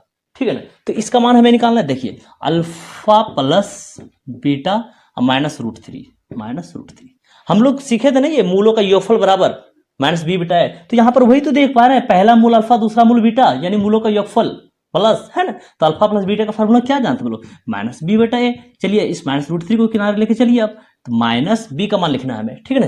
तो इसमें यहाँ पर ए हो जाएगा ये, और ये बी का मान हो जाएगा यहाँ से यहाँ तक। ठीक है ना, और ये हो जाएगा सी का मान। किसका मान चाहिए आपको, बी का मान चाहिए। तो बी का मान क्या देख पा रहे हैं, माइनस का 3√3। तो यहाँ पर लिखिए माइनस का 3√3। ठीक है, नीचे क्या लिखा हुआ ए, तो ए का मान लिखिए, ए का मान क्या लिखेंगे हम लोग 1 लिखेंगे, और किनारे यहाँ पर क्या है माइनस का √3। तो क्या देख पा रहे हैं, माइनस माइनस प्लस है ना, मतलब 3√3 और ये माइनस का √3। तो हम लोग क्या देख पा रहे हैं, 3√3 में से 1√3 निकालते तो क्या बचता हमारे पास 2√3। ठीक है ना। तो चलिए 2√3 ऑप्शन में कहाँ लिखा हुआ, उसको सही कीजिए, 2√3 सी पे लिखा हुआ, इसको सही करते हैं। ठीक है ना। 78 नंबर क्वेश्चन देखिए अब, समांतर श्रेणी 3 7 11 ... का चौगदवां पद होगा। ठीक है ना। चौगदवां पद की बात किया तो आप देखिए ध्यान से, यहाँ पे शुरुआत वाला क्या बोलते हैं, प्रथम पद है ना, ए बोलते हैं ना इसको। तो ए बराबर हम लोग लिख सकते हैं, यहाँ पर ए बराबर लिख लीजिए, चलिए 3। ठीक है ना। अब हम लोग डी लिख लेते हैं। डी कैसे निकालते हैं, दूसरा में से पहला वाला घटाता है, दूसरा 7 है पहला 3 है, तो 7 में से 3 निकालते हैं 4, यानी डी हो गया हमारे पास 4। हमसे पूछा है चौगदवां पद, तो चौगदवां पद निकालने के लिए हम लोग क्या लिखेंगे, a + 13d। ठीक है ना। तो a का मान कितना हो गया हमारे पास 3 हो गया, प्लस का प्लस हो गया, 13 का 13, d का मान कितना हो गया 4। तो लिखिए आप यहाँ पर 4, तो 3 + 13 चौक 52, 52 और 3 कितना होता है 55। चौगदवां पद कितना निकल कर आया 55। तो देखिए ऑप्शन कहां पर लिखा हुआ 55, बी पे लिखा हुआ, सही कर दीजिए। ठीक है ना। आगे बढ़ जाते हैं। क्वेश्चन नंबर 79 देखिए, निम्नलिखित में कौन सा समांतर श्रेणी में। तो समांतर श्रेणी में हम लोग क्या जानते हैं कि हर जगह से उसका अंतर जो है बराबर होना चाहिए। जैसे देखिए यहाँ पर 8 में से 2 निकालिएगा 6, माइनस देखिए हर किसी का पास है ना। तो देखिए आप 8 में से 2 निकालिएगा 6 में से 4, 8 में से 6 निकालिएगा तो 2, 6 में से 4 निकालिएगा तो 2, 4 में से 2 निकालिएगा 2। हर हालत में क्या देख रहा है, अंतर हर जगह सेम है, 2 का अंतर है। तो यही आपका आंसर हो जाएगा, हर जगह अंतर बराबर, तो आप वो समांतर श्रेणी में। देखिए ये समांतर श्रेणी में नहीं है, क्योंकि 5 या 10 15 होता है, उसको क्या दे रहे हैं 15 और 3 18 होता है, कहीं 10 का अंतर है तो कहीं 3 का अंतर है, इसलिए ये एपी में नहीं है। ये भी एपी में नहीं है, क्योंकि 0.1 में से 0.11 घटाइएगा है ना, जितना आएगा तो 0.11 से 0.111 से घटाइएगा तो उतना नहीं आएगा, है ना। देखिएगा कि घट इस पहला को दूसरा से, है ना, दूसरा को तीसरा से, तीसरा को चौथा से, मतलब हर जगह इस तरह घटाने पर सेम आ जाना चाहिए उसका अंतर, ठीक है ना, तभी उसको हम लोग एपी में बोलते हैं। तो क्या देखें हम लोग, ए ऑप्शन पे लिखा हुआ है, ठीक है। आगे बढ़ जाते हैं 80 नंबर। समांतर श्रेणी 16 11 6 1 -4 का एनवां पद होगा, ठीक है ना। हमसे एनवां पद पूछा गया, एनवां पद किसको बोलते हैं, टीएन को बोलते हैं। तो चलिए हम लोग टीएन निकालते हैं इसका, ठीक है। तो इस शुरुआत वाले को क्या बोलते हैं, ए बोलते हैं। तो चलिए इसमें ए कितना हो गया, 16, ठीक है ना। अब डी निकालते हैं, डी निकालने के क्या करेंगे, दूसरा में से पहला वाला घटाएंगे, दूसरा कितना 11, 11 में से 16 निकालेंगे। देखिए 11 में से 16 जब निकालेंगे तो माइनस का 5, 11 में से कितना निकालेंगे हम लोग, 16, तो माइनस का 5, तो डी कितना आ गया हमारे पास, माइनस का 5, ठीक है ना। अब निकालना क्या, एनवा पद यानी टीएन। तो टीएन का फॉर्मूला आप लिखिए कि टीएन बराबर होता है a plus n minus 1 into d. चलिए सेट करिए मान, ए का मान कितना हो गया, 16 plus n minus 1 into d. D कितना हो गया, माइनस का 5, तो यहां पर लिखिए माइनस का 5। तो 16 देखिए माइनस 5 गुना एन, तो माइनस का 5 एन। देखिए 5 का 5, देखिए दोनों के पास माइनस है, इसलिए माइनस माइनस प्लस हो जाएगा, 5 का 5, ये जुड़ जाएगा ना, ये 16 और 5 21, 21 माइनस 5 एन। देखिए ऑप्शन कहां पर लिखा हुआ है 21 माइनस 5 एन, ढूंढिए 21 माइनस 5 एन, बी पर लिखा हुआ है। चलिए सही कर दीजिए इसको, ठीक है। अब आ जाइए 81 नंबर पर। क्वेश्चन क्या दिया हुआ है, sine 30 by cos 30 into cot 30 बराबर। तो साइन बाय कोस हम लोग क्या जानते हैं, 10। साइन बाय कोस क्या जानते हैं, 10, है ना। तो 10 क्या मतलब 10 30 बन गया हमारे पास, ये क्या बन गई 10 30। साइन बाय कोस इसको बोल सकते हैं ना 10। उसके बाद क्या है, कोट 30, कोट 30। तो सिंपल क्या सिंपल हम लोग क्या जानते हैं कि tan theta into cot theta बराबर 1, फॉर्मूला जरिए। वैसे भी रखेंगे तो टेन 30 का मान 1/√3, अब कोट 30 का मान √3 1 आंसर आएगा। नहीं तो डायरेक्ट बोल दीजिए थीटा थीटा सेम है ना ये, तो tan theta into cot theta बराबर क्या होता है 1। तो देखिए 1 कहां लिखा हुआ है, डी नंबर पे लिखा हुआ है, तो इसको आप सही कर दीजिए, ठीक है ना। आगे बढ़ जाता है क्वेश्चन नंबर 82। देखिए क्वेश्चन क्या दिया हुआ है, 1 माइनस 10 स्क्वायर 45 डिग्री बटा में 1 प्लस 10 स्क्वायर 45 डिग्री बराबर, ठीक है। देखिए तो 1 लिखा हुआ है तो 1 लिख लीजिए, ठीक है ना। माइनस से माइनस लीजिए, 10 स्क्वायर 45 डिग्री, तो 10 45 का मान 1, 10 45 का मान 1 होगा, और 1 का स्क्वायर क्या होगा 1 ही होगा, ठीक है। नीचे आ जाइए, फिर लिखा हुआ 1 तो 1 लीजिए, फिर प्लस लिखा हुआ है तो प्लस लिखिए। देखिए 10 स्क्वायर 45 डिग्री, तो 10 45 का मान होता है 1, है ना। देखिए 10 पर स्क्वायर 1 का स्क्वायर करेंगे तो 1 ही होगा, तो ये क्या हो जाएगा 1 माइनस 1 0, और नीचे क्या होगा 1 प्लस 1 ये 2 हो जाएगा, है ना। तो यहाँ पर क्या होगा, 0 को जब किसी भी संख्या से भाग देंगे तो वो 0 हो जाएगा, ठीक है ना। तो अब इसमें सोचिए कि किसका मान जो है 0 डिग्री के बराबर होता है, तो साइन 0 डिग्री का मान जो 0 होता है, ठीक है ना। तो इसको आप सही कर दीजिए, आगे बढ़ जाते हैं 83 नंबर। क्या लिखा हुआ, बिंदु 7 10 किस पाद में स्थित है। तो हम लोग क्या देख पा रहे हैं, 7 भी प्लस में लिखा हुआ है और 10 भी प्लस में लिखा हुआ है, तो प्लस प्लस किस चतुर्थांश में होता है, प्रथम चतुर्थांश, है ना। देखिए प्रथम पाद लिखा हुआ है इस पे ए नंबर पे, तो सही कर दिए इसको, ठीक है। आगे बढ़ जाते हैं 84 नंबर। क्या लिखा हुआ है, 10 45 डिग्री अनुपात 10 60 डिग्री। तो 10 45 का मान क्या होता है 1, ठीक है ना। तो अनुपात है, आप अनुपात लगाइए। 10 60 का मान कितना होता है √3, तो √3 लिखिए। तो देखिए 1 अनुपात √3 कहाँ लिखा हुआ है, सी नंबर पे लिखा हुआ है, तो इसको आप सही कर दीजिए, ठीक है ना। 85 पे आ जाता है। क्या लिखता है इस पर कि एक्स अक्ष पर स्थित किसी बिंदु का निर्देशांक का रूप होगा। तो किसी बिंदु का निर्देशांक एक्स अक्ष पर क्या होता है, x0 के रूप के होता है। याद रखिएगा कि एक्स अक्ष पर किसी भी बिंदु का निर्देशांक x0 के रूप के होते हैं। तो x0 देखिए कौन सी ऑप्शन पे लिखा हुआ है, तो ए पे लिखा हुआ है ना, तो इसको सही कर दीजिए, ठीक है ना। आगे बढ़ जाते हैं। क्या लिखा हुआ है 86 नंबर पर, एक छड़ की लंबाई और उसकी छाया का अनुपात 1 अनुपात √3 है ना। तो सूर्य का उन्नयन कोण होगा। क्या बोला, छड़ की लंबाई और छाया का अनुपात। देखिए छड़ बना ली, लंबा हो गया, ठीक है ना, छाया तो जमीन पर होगा, ये छाया हो गया, ठीक है ना। इसको आप मिला दिए, तो इसमें आप क्या देखिए, पहले लिखा हुआ छड़ की लंबाई, तो छड़ की लंबाई शुरुआत वाला हो गया ये 1, ठीक है ना। उसके बाद दिया हुआ छाया, छाया तो जमीन पर बनता है, तो छाया दूसरा वाला कौन हो गया √3, तो ये हो गया √3। चलिए इसका नाम दीजिए ABC। हमें निकालने के लिए क्या बोला कि सूर्य का उन्नयन कोण होगा, तो उन्नयन कोण हमेशा यहाँ पर बनता है, मतलब हमें कोण सी निकालना पड़ेगा, ठीक है ना। तो सी से ही देखेंगे, जब देखेंगे यहाँ से उसको देखेंगे जिसका मान दे रखा है हमारे पास, किसका मान दिया हुआ है AB और ये BC का मान दिया हुआ, तो यहाँ से जब देखेंगे ये हो जाएगा P, ये हो जाएगा B। अब PB से क्या बनता है 10 बनता है, तो लिखिए 10 थीटा, थीटा की जगह पर ये लिखिएगा C है ना, तो C, ठीक है 10 C। तो यहाँ देख रहे ये हो गया P, P हो गया 1, अब B, ये भी हो गया P, तो ये हो गया B √3, ठीक है ना। अब इस 10 को देखिए और इस 1/√3 को देखिए, और सोचिए कि 10 में कितना डिग्री का मान जो है 1/√3 होता है, तो 10 30, तो 1/√3 का आप 1/√3 के जगह पर आप सेट कर दीजिए 1030। तो चलिए लिखिए 10c बराबर 1/√3 के जगह पर क्या लिखेंगे 1030, ठीक है। तो 10 से 10 को कैंसिल कीजिए, c बराबर कितना बचा हमारे पास 30 डिग्री। तो देखिए आपके पास 30 डिग्री कौन सी ऑप्शन पे लिखा हुआ है, ए नंबर पे, ए को आप सही कर दीजिए, ठीक है। आगे बढ़ जाते हैं, क्या लिखता है, मूल बिंदु से बिंदु r है -xy की दूरी है। तो मूल बिंदु से जब भी दूरी आपसे पूछा जाए तो इसका फॉर्मूला होता है √x² + y², x² + y²। तो ये शुरुआत वाला आपके पास x का मान होता है, दूसरा वाला क्या होता है y का मान होता है। तो इसमें आप सेट कर दीजिए x² है तो x का मान क्या आपके पास -1, तो आप इसको आप कर दीजिए -x² प्लस से प्लस लीजिए, y² है तो y का मान आपके पास क्या है खुद y, तो y का स्क्वायर कर दीजिए। तो बराबर मालूम है ना ये कि -k² प्लस होता है x² हो गया, ये x², ठीक है ना, प्लस y का स्क्वायर। तो आपका आंसर ये आया √x² + y²। देखिए कौन से ऑप्शन पे लिखा हुआ है √x² + y² इकाई, ए पे लिखा हुआ है ना, तो ए को आप सही कर दीजिए, ठीक है ना। 88 नंबर क्वेश्चन देखिए, क्वेश्चन क्या दिया हुआ है, बिंदुओं 5, 7 और 8, 11 के बीच की दूरी है ना, मतलब दो बिंदुओं के बीच की दूरी हमें निकालना है।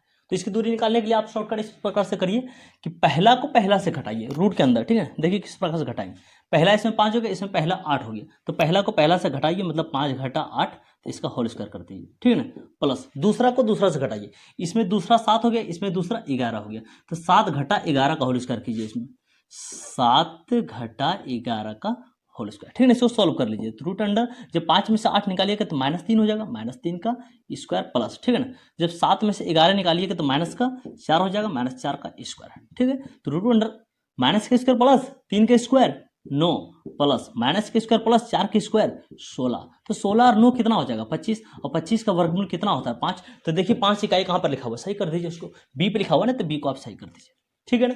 अब आ जाइए 89 नंबर पे, रेखा y बराबर 4 का आलेख निम्न में से किस बिंदु से होकर गुजरेगी, ठीक है ना। तो चलिए एक आलेख लेते हैं इसके लिए,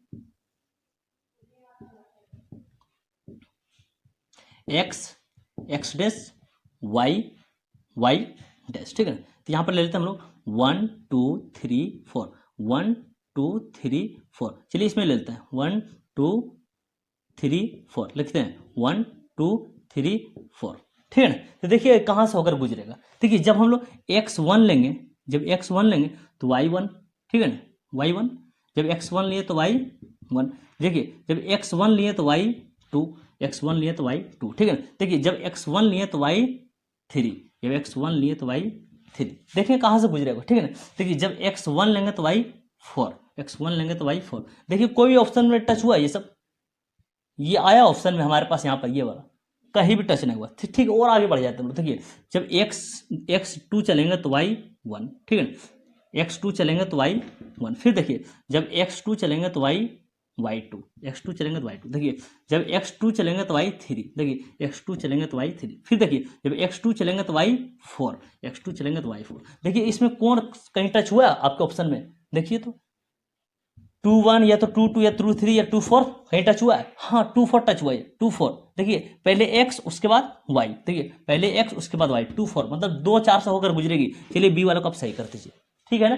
अब 90 नंबर देखिए क्या लिखा हुआ है, मूल बिंदु के निर्देशांक होते हैं, तो मूल बिंदु के निर्देशांक 0 0 ग्रुप के होते हैं, इसको सही कर दीजिए, ए पे लिखा हुआ है ना 0 0, तो इसको आप सही कर दीजिए, ठीक है ना। आगे बढ़ जाते हैं 91 नंबर पे, यदि त्रिभुज एबीसी सर्वांगसम त्रिभुज QRP है ना, क्षेत्रफल इन दोनों का दिया हुआ है 9/4, और AB का मान दिया हुआ है और BC का मान दिया हुआ है, हमसे PR का मान पूछा गया है, ठीक है ना। तो इसके लिए हम लोग त्रिभुज बना लेते हैं, देखिए त्रिभुज ABC और क्या बना है त्रिभुज QRP, ठीक है ना, बना लेते हैं त्रिभुज QRP है ना। ये हमारे पास दे रखा है त्रिभुज ABC का क्षेत्रफल, त्रिभुज PQR का क्षेत्रफल, ठीक है ना। इसको लिखते हैं हमने, देखिए ध्यान से, त्रिभुज ये ABC का क्षेत्रफल, ABC ये एरिया होता है, इसको क्षेत्रफल पढ़ा था, ठीक है ना, और क्षेत्रफल PQR, ठीक है ना। तो इसमें हम लोग किसका मान दे रखा है हमारे पास, AB का मान दे रखा है ना, AB दे रखा है कितना 18, ठीक। अच्छा AB बटा QR, इसको कर सकते हैं ना AB बटा QR, ठीक है ना, इसका होल स्क्वायर कर लीजिए, फिर बराबर, और किसका मान दिया हमारा BC का मान दिया हुआ, BC का मान कितना दिया हुआ है यहाँ पर 15, ठीक है। तो इसको लिख सकते हैं BC बटा RP, BC बटा PR है तो PR लिखिए BC बटा PR, यहाँ पर लिखिए BC बटा पी आर, ठीक है ना। तो इसको भी होल स्क्वायर कर दीजिए, ये आपस में सब बराबर होता है, ठीक है ना। तो चलिए जिसका मान हमको निकालना है वो निकाल लेते हैं। इसका क्षेत्रफल दिया हुआ है ना टोटल का, कितना क्षेत्रफल दिया हुआ है इसका 9/4, तो यहाँ पर आप लिख दीजिए 9/4, ठीक है ना। तो बीसी के पास है ना ये पी आर, तो इसी का मान रखते हैं हम लोग। बीसी का मान कितना दिया हुआ है देखिए, तो बीसी का मान दिया हुआ 15, तो यहाँ पर आप लिख दीजिए 15, नीचे पी आर है, पी आर हमें निकालना है तो पी आर लिखना पड़ेगा, होल स्क्वायर है तो होल स्क्वायर कर दिया, ठीक है। तो 9/4, जब यहाँ से स्क्वायर हटाइएगा तो इसमें रूट चढ़ेगा, इधर क्या 15/पी आर, तो 9 का वर्गमूल कितना होता है 3, और 4 का वर्गमूल 2, इधर कितना 15/पी और आर, ठीक है ना। तो इसको कट लगा दीजिए, 3×5 = 15, ठीक है। और ये हो गया 3 का 3, तो कितना आ गया देखिए, तो पी आर गुना 1 करेंगे तो पी आर हो जाएगा ये पी आर, इसको करना पड़ेगा 5 दूनी 10, तो पी आर निकल के कितना आ गया हमारे पास 10 सेंटीमीटर। तो देखिए आपके पास कौन से ऑप्शन में 10 सेंटीमीटर लिखा हुआ है, बी पे लिखा हुआ है, तो बी को आप सही कर दीजिए, ठीक है ना। क्वेश्चन नंबर 92 देखिए, क्वेश्चन क्या दिया हुआ है, यदि त्रिभुज पी क्यू आर में पी आर स्क्वायर बराबर P Q square plus Q R square तो कोण क्यू बराबर होगा, ठीक है ना। तो इसके लिए आप त्रिभुज पी क्यू आर बना लीजिए, पी क्यू आर, ठीक है ना। ये इसको कर्म बोलते हैं, कर्म का फॉर्मूला हम लिख सकते हैं यहाँ पर कि पी आर स्क्वायर बराबर पी क्यू स्क्वायर है ना प्लस क्यू आर स्क्वायर। देखिए तो पी आर स्क्वायर बराबर P Q square plus Q R square, इसका रिलेशन मिल चुका है ना ये, ठीक है। तो ये कोण क्यू पूछा कि ये जो है कितना डिग्री है, ये कोण क्यू कितना डिग्री है, तो क्या देखते हैं हम लोग यहाँ पर 90 डिग्री बनता है, तो 90 डिग्री बोल दीजिए आप, डी पे लिखा हुआ 90 डिग्री, इसको आप सही कर दीजिए, ठीक है ना। आगे बढ़ जाते हैं, question number 93, P Q R में बिंदु एस और टी का मतलब भुजा पी क्यू तथा पी आर पर इस प्रकार है कि एस टी समांतर है क्यू आर। तो चलिए पी क्यू आर खींच लेते हैं सबसे पहले,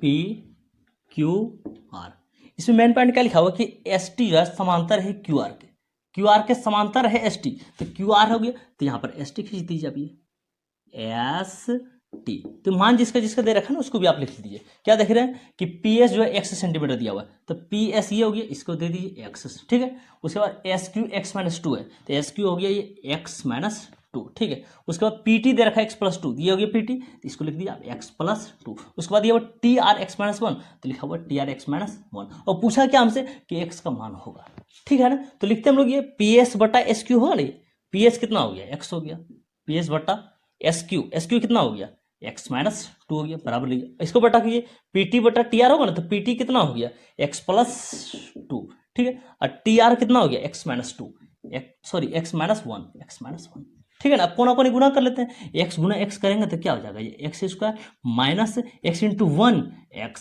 ठीक है ना। इसको गुना करेंगे x-2 इंटू x+2, इसको पढ़ सकते हैं नहीं, a plus b into a minus b क्या होता है a² - b², ये हो गया x² माइनस बी कितना हो गया 2, तो 2 का स्क्वायर। चलिए x² के x² खत्म कीजिए कि माइनस का x हो गया ये, ठीक है ना, माइनस 2 का स्क्वायर कितना हो जाएगा ये 4, तो दोनों का माइनस खत्म हो जाएगा, ये x बराबर कितना आ जाएगा आपके पास 4, ठीक है ना। x कितना आ गया 4 सेंटीमीटर, कहाँ पर देखिए ए पे लिखा हुआ है ना, तो ए को आप सही कर दीजिए, ये हो गया 4 सेंटीमीटर, ठीक है ना। क्वेश्चन नंबर 94 देखिए, क्वेश्चन क्या दिया हुआ हमारे पास कि त्रिभुज एबीसी में बिंदु डी और ई क्रमशः भुजाओं ए बी तथा एसी पर इस प्रकार है कि डी समांतर बीसी, ठीक है। तो त्रिभुज एबीसी बना लीजिए इसके लिए, चलिए बना लेते हैं,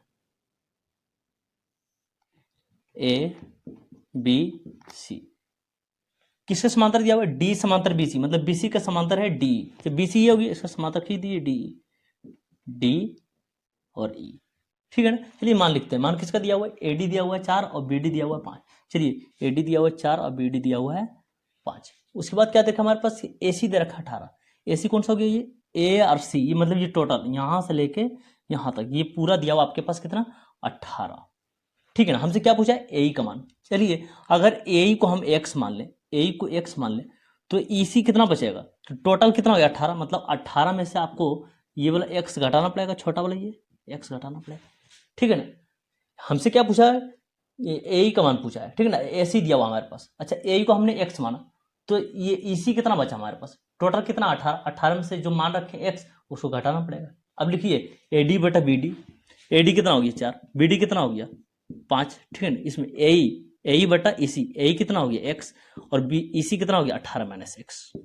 चलिए इसको सॉल्व कीजिए, 5 गुना x 5x, ये पढ़िए 18 चौक 72 माइनस ये वाला 4 गुना x 4x, ठीक है। तो 5x माइनस का 4x उठा के इधर ले आइए, प्लस का 4x, इधर कितना बचा 72, 5x 4x 9x बराबर 72। इसको कट लगाइए, 9 8 72, x बराबर कितना आ गया 8 सेंटीमीटर। ठीक है ना, ए पे लिखा हुआ है, इसको सही कर दीजिए। ठीक है ना, आगे बढ़ जाते हैं 96 नंबर पे, सॉरी 95 नंबर पर। 6 सेंटीमीटर त्रिज्या वाले वृत्त पर खींची गई दो समांतर स्पर्श रेखाओं के बीच की दूरी होगी। ठीक है ना, तो चलिए हम लोग वृत्त खींच लेते हैं। इसके लिए हमने पहले एक वृत्त बना लिया है। ठीक है ना, स्पर्श रेखा खींच लेते हैं, समांतर लीजिए, समांतर स्पर्श रेखा। ठीक है ना, ये केंद्र हो गया।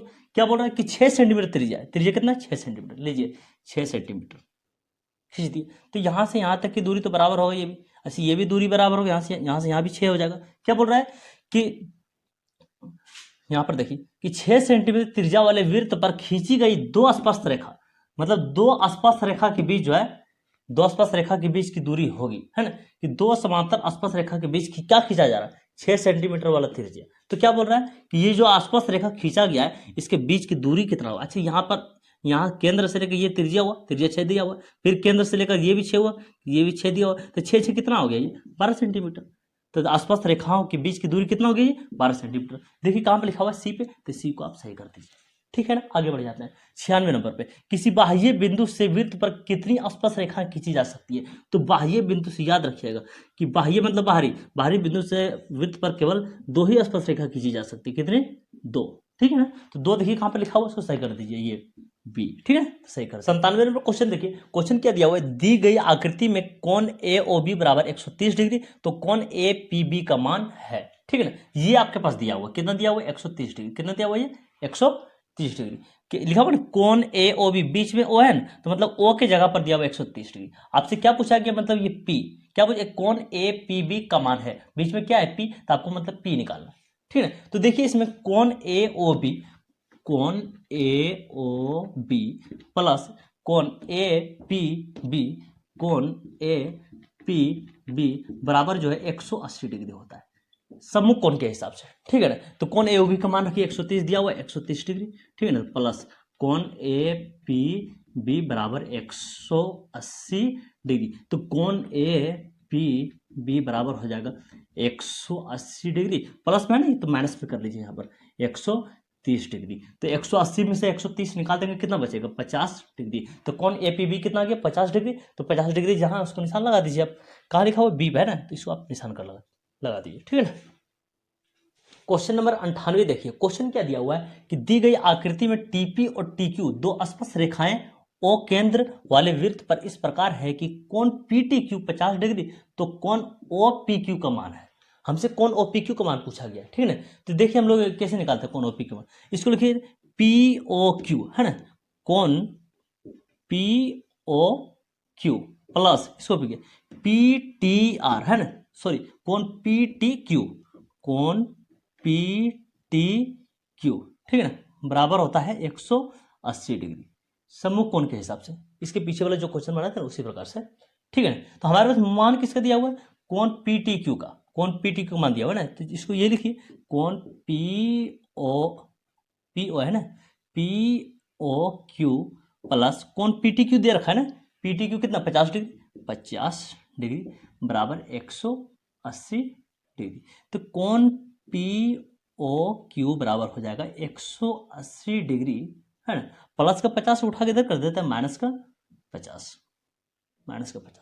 ठीक है ना, तो कोण POQ बराबर कितना हो जाएगा 180 में से 50 निकाल देंगे तो कितना बचेगा हमारे पास, बचेगा 130 डिग्री। कितना 130 डिग्री। लेकिन हमसे क्या पूछा गया, कोण OPQ का मान है, बीच में क्या लिखा हुआ P है ना, तो हमें P का मान निकालना है। चलिए यहाँ पर ये त्रिभुज देख रहे हैं ना, ये P यहाँ पर OPQ ये वाला त्रिभुज देख रहे हैं। चलिए इसको किनारे हम लोग कट लगा के निकाल लेते हैं। देख लीजिए ये वाला, अच्छा ये तो समांतर है, ये देखो ये भुजा जितना झुकाव हो उतना झुकाव तो इसमें भी है ना, मतलब ये भुजा बराबर हो गया। ठीक है ना, हमारे पास मान किसका निकला है अभी, कोण PO के बीच में O है ना, तो मतलब O का मान निकला 130। O ये वाला हो गया, मतलब ये वाला O हो गया, ये वाला मतलब 130 है, कितना 130। चलो ये नाम दे देते हैं, O है, क्या इसके पास O है, P है और Q है। ठीक है ना, P और Q है। अच्छा जब ये 130 है, टोटल कितना होता है, हम क्या बोल, ये दोनों देखिए समांतर है, तो ये कोण भी इसका जो है, ये कोण इसका भी समांतर हो जाएगा, त्रिभुज में समांतर हो जाएगा। चलिए इसको x बोल दिए, इसको x बोल दिए, चलिए इसका मान निकालते हैं। क्या पूछा गया है, बीच में क्या है, पी है ना, तो पी का मान निकालना है हमें। निकालते हैं हम लोग, तो किस लिख सकते हैं इसको, कोण ओ प्लस कोण पी प्लस कोण क्यू, मतलब तीनों भुजा, तीनों कोणों को जब जोड़ेंगे तो कितना होगा, 180 डिग्री। ठीक है ना, ठीक। तो कोण ओ कितना, 130 प्लस कोण पी कितना, x। ठीक है, अब कोण क्यू कितना, ये भी x बराबर 180 डिग्री। x और x कितना हो जाएगा, ये 2x हो जाएगा, बराबर इधर कितना है 180। ठीक है ना, प्लस का 130 उठा के इधर कर दीजिए, माइनस का 130 हो जाएगा ये। ठीक है ना, तो 2x बराबर 180 में से 130 निकालिए, कितना बचेगा, 50 बचेगा। अब 2 से इसको हाफ कर दीजिए, 50 का कितना हो जाएगा 25, तो x बराबर कितना आ गया 25। हमसे क्या पूछा गया, कोण ओ पी क्यू, बीच में p है ना, तो p का मान निकालना हमें। ठीक है ना, तो p के जगह पर हमने क्या रखा हुआ है, x रखा हुआ है, q के जगह पर भी x रखा हुआ है, पी एक्स, तो ये एक्स कितना है 25, तो एक्स का तो पी का मान कितना हो गया 25 डिग्री। तो जहां पर 25 है वहां से सही कर दीजिए, बी पे लिखा हुआ ना 25, तो इसको आप सही कर दीजिए। ठीक है ना, तो ये अगर क्यू भी पूछते तो ये भी 25 डिग्री हो जाता। ठीक है, आगे बढ़ जाता है। क्वेश्चन नंबर 99, बाह्य रूप से स्पर्श करने वाले दो वृत्तों के उभयनिष्ठ स्पर्श रेखाओं की संख्या है। दो वृत्तों के उभयनिष्ठ मतलब कितनी स्पर्श रेखाएं खींची जा सकती है, ये पूछा है।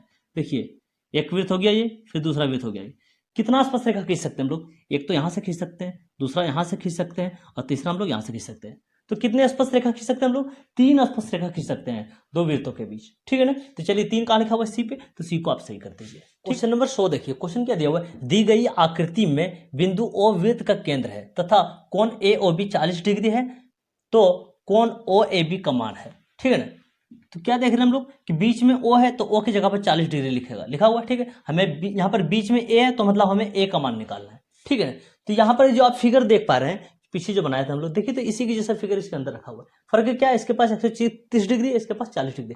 चलिए ये फिगर हम लोग इस साइड में ले लेते हैं। तो ये कितना दिया हुआ है, 40 डिग्री दिया हुआ है ना, 40 डिग्री, और यहाँ पर दिया हुआ है O, यहाँ पर A दिया हुआ है, ये दिया हुआ है B। अच्छा, ये दोनों भुजा बराबर हो जाएगा, तो ये कोण भी बराबर हो जाएगा। चलिए इसको भी x बोल दिए, इसको भी x बोल दिए, क्योंकि दोनों बराबर है ना। ठीक है, तो लिख सकते हैं हम लोग इसको कि कोण O प्लस कोण A प्लस कोण B, तीनों भुजा को जोड़ने पर कितना होगा, सॉरी तीनों कोणों को जोड़ने पर कितना होगा 180 डिग्री। तो 180 डिग्री हमने लिख दिया।